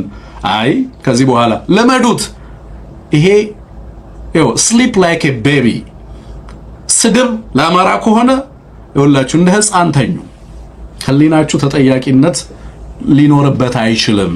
ለአማራ መሰደብ ጌጥ ነው፣ ክብር ነው፣ ክብር ነው። ምክንያቱም አሸናፊ ከሆነ ትግል ጋር ነው የቆመው። አሸናፊ ከሆነ ህዝብ ጋር ነው የቆምከው። ለእውነት ለፍትህ ነው የቆምከው። ምንም የሚያሳፍር ነገር የለም። ትላንት በተሳሳተ መስመር ነበርክ። ኦኬ፣ ህግ ሲመጣ፣ ዳኝነት ሲኖር፣ ፍትህ ሲኖር፣ ዳኛው ዝንጀሮ ሳይሆን ሲቀር፣ ትክክለኛ ፍትህ ሲኖር ትጠየቃለህ። ለሰራሃቸው ስህተቶች ትጠየቃለህ። እንጠየቃለን። ከኢትዮጵያ ህዝብ በላይ አይደለንም። ፍትህ የኢትዮጵያ ተቋማት፣ የኢትዮጵያ ህዝብ ፍትህ እንዲያገኝ እንፈልጋለን። ግን ደግሞ ዛሬ ህዝባችንን እናገለግላለን፣ እንታገላለን። ባለችን አቅም ባለችን ዕውቀት የሆነች ነገር እናደርጋለን ማለት የተገባ ነው። አንዱ ሌላኛውን ኢምብረስ ይደዝም ማረር። በጃንሆይ ጊዜ አገልግል፣ በደርግ ስርዓት ውስጥ አገልግል፣ ለኔ ጉዳይ አይደለም። አማራ ነህ፣ ለአማራ ታገለግላለህ፣ ትሰለፋለህ፣ በቂ ነው። ምን ተምረሃል ከልምድህ? ትልቅ ነገር ነው። ሁሌም አሸናፊ እንዲሆን የምንፈልገው ደግሞ ሌትስ ወርክ ፎር ዘ ኮመን ኮዝ፣ ለጋራ ፐርፐዝ ነው ደግሞ ሁሌ መስራት ያለበት። በዛ ውስጥ እኔ የት ቦታ ደርሳለሁ ምናምን እያላችሁ እንደዚህ ደካማ ልሂቃን አሉ ገና ወጣት ሆነው ሳለ ለመውደቅ የሚንደረደሩ ምናምን ማለቴ ነው። እና እሱን መንገድ አቮይድ አድርጉ፣ ተጠየፉት። ኦኬ፣ አማራ ሲያሸንፍ ሁላችን ሀገር ይኖረናል፣ የከበረ ማንነት ይኖረናል። ከዛ በኋላ ሰርተን መኖር እንችላለን። ጥረን ግረን መቆም እንችላለን። ጠንካራ ህዝብ፣ ኢንዱስትሪስ የሆነ ማህበረሰብ ውስጥ ነው ያደግነው። አፈር ጭሮ አርሶ ኮትክቶ የሚያበላ ማህበረሰብ ነው ያሳደገን። እንዴት ሰርቶ መብላት እንዳለብን፣ እንዴት አስተምሮ መብላት እንዳለብን፣ እንዴት ነግዶ፣ እንዴት ክሬት አድርጎ፣ እንዴት ፕሮጀክት ጽፎ መስራት እንዳለብን እናውቃለን ማለት ነው። ስለዚህ ድንጋዮች አይደለንም ነው። እና ተስፋችን የአማራ ህዝብ አሸናፊነት ይሁን ማለት ነው። ፖለቲካል ማርኬት ውስጥ እንዳላችሁ አስቡ። በቀላሉ አንድ ሰው ቢድ ያደርጋችኋል፣ ሊገዛችሁ ይሞክራል። ሽማግሌዎች ነበራችሁ ትናንትና ፋኖ ውስጥ ምናምን ሚና አላችሁ። በግል ሊገዛችሁ የሚፈልግ ሰው ሊመጣ ይችላል። አማራን አትሽጡ፣ መስመሩን አትሽጡ፣ የህዝቡን ትግል አትሽጡ። ከናንተም ከትውልድም በላይ ነው። ያንን ማሰብ ያስፈልጋል ለማለት ነው። የተናገራቸውን ነገሮች እንስማ። ቴክኒሻናችን አሰማን። ትናንትና በሰጠው ቃለ መጠየቅ ላይ ጠቃሚ ነገሮችን አንስቷል።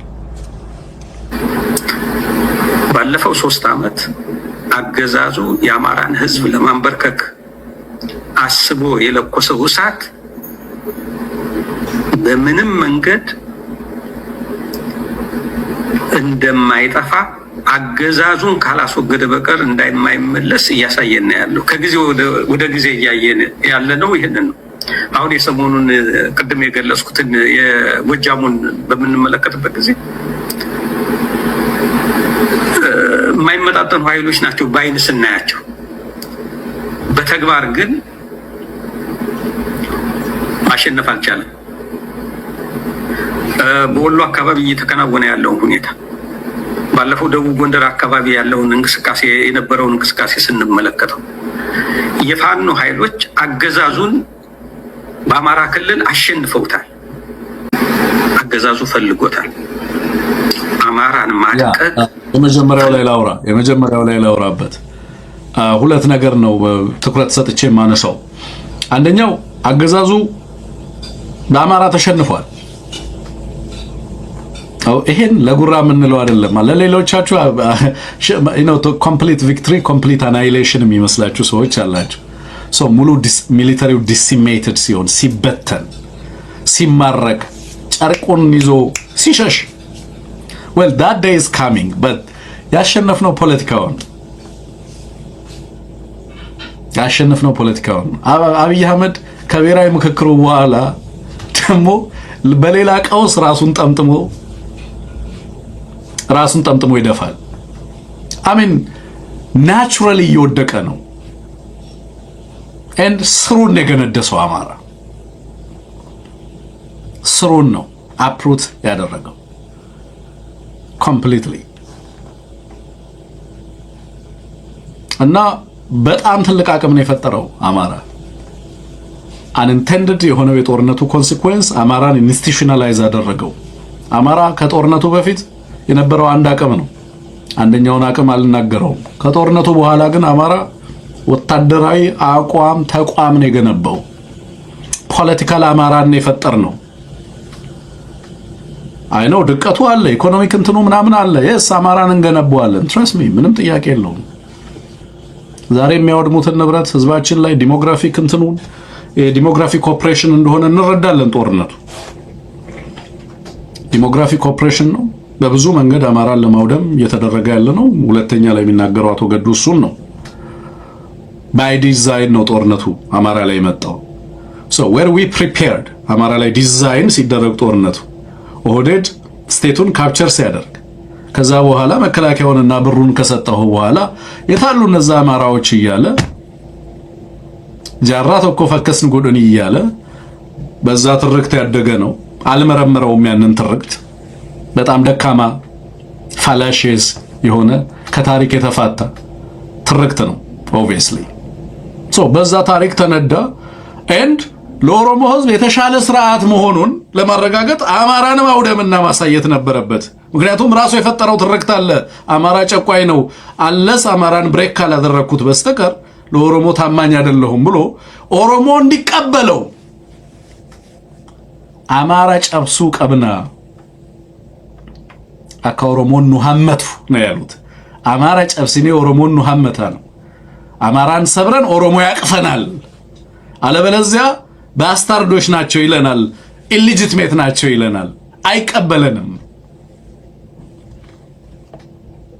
ኦሮሞ ኦህዴድን ኦፒዲዮን ዲቃላ ዳሃ ይላል። ኦሮሞዎች ናቸው አይልም፣ አይቀበልም። ቱን ኦሮሞን ፈካቱ ይላል። ወያላዳ ደላላዳ ነው የሚለው ኦሮሞ ኦፒዲዮን። አንድም ቀን ኦሮሞ ነው ብሎ ኦፒዲዮን ቆጥሮት አያውቅም። ኦሮሞ ነኝ because አማራን ሰብሬልሃለሁ ለማለት አማራ ስንጨብሲኔ ሲናገርሲስ ነሚ ከዚህ በላይ ኦሮሞነት አለ? መቀሌን በሻሻታቴ በር እያለ ጎንደርን እንደዚህ ያደረግ ነው። ባህር ዳር እኮ ዛሬ የለም አማራን እኮ ተጫወትንበት እያለ ኦሮሞ ያከብረኛል ብሎ መጥቶ በዛ ደረጃ ሲፋንን ተመለከቱታላችሁ። አፍንጫውን ሲነፋ ተመለከቱታላችሁ። የኦሮሞ ህዝብ ግን እየታዘበ ነው። በዘፈን ይቀበለዋል ነገፋኖን trust me ማያውቀው ልጅ አይደለም እየታገለ ያለው።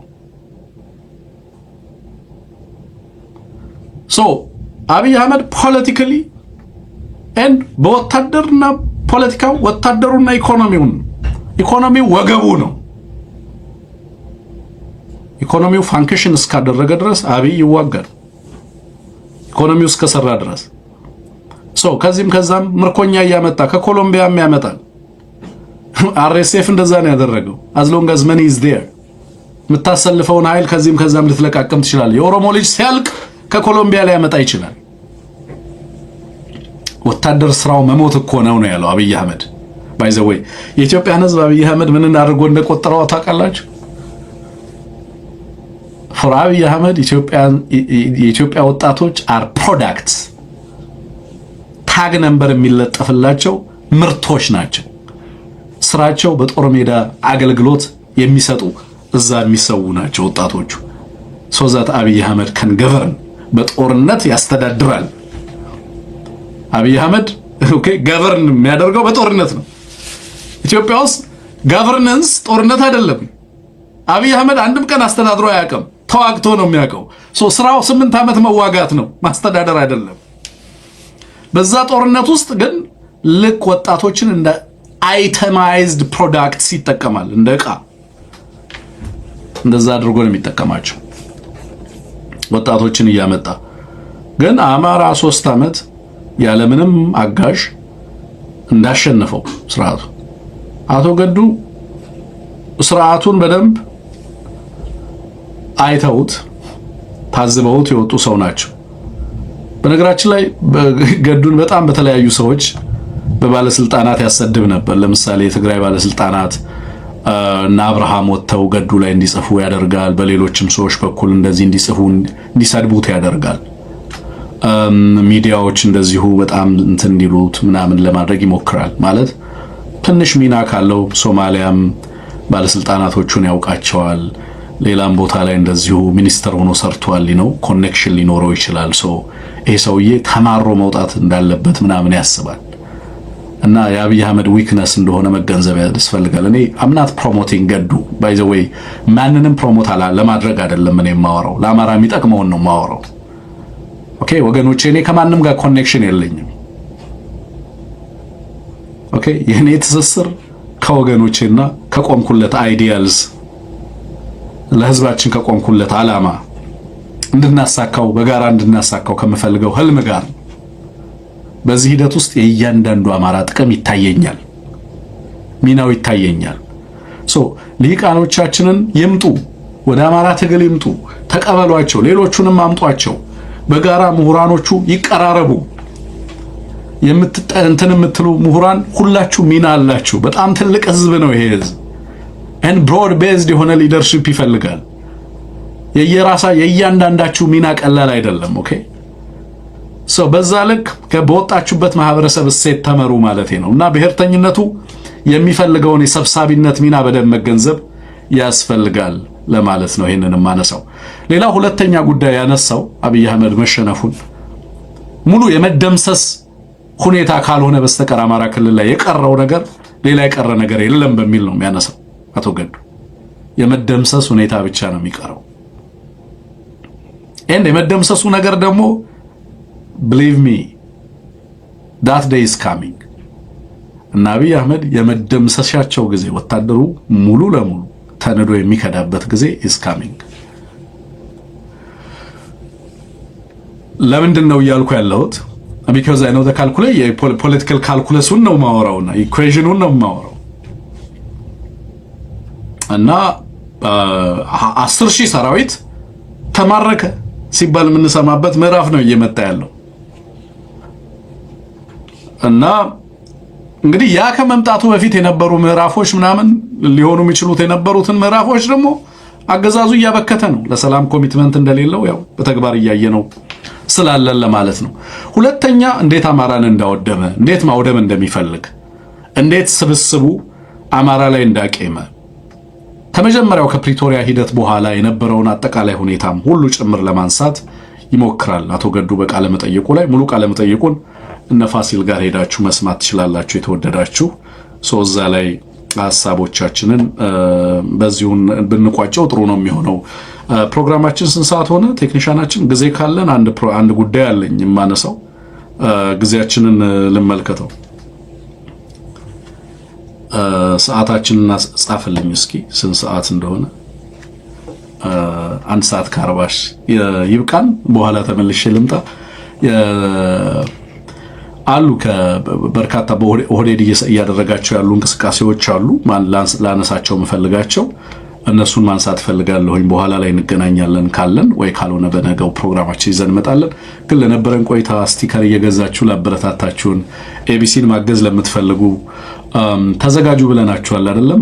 በደንብ ወሳኝ ምዕራፍ ላይ የገባን ነው። ሳተላይታችንን ለማገዝ ሁላችሁም ባላችሁበት ቦታ ላይ ዝግጅት አድርጉና በዜል በዚህ የዙም የኦንላይን ፈንድሬዘር ለማድረግ እያሰብን ነውና ለዛ የእናንተን ትብብር የምንፈልግበት ጊዜ ላይ ደርሰናል። ስለዚህ ያንን እናደርጋለን፣ በጋራ እናሳካለን። አይ ቲንክ በርከት ያሉ ጉዳዮች አሉ እንግዲህ ይዘናቸው የምንመጣቸው። በእነዚህ ሳምንታት አብረን በጋራ ነው የምንታገለው። ከዚህ በኋላ እኛ ሚዲያ እናንተ ተመልካች ወይ እናንተ አዳማጭ ሳይሆን በጋራ ነው የምንታገለው ነው። ወደዛ ነው የምንሄደው። ሚናችንም እንደዛ እየሆነ መሄድ ይኖርበታል ማለት ነው። ለነበረን ጊዜ ከልብ ነው የማመሰግነው። ምሽታችሁ ያማረ ይሁን። እግዚአብሔር ያክብርልን። መልካም ጊዜ ይሁንላችሁ የተወደዳችሁ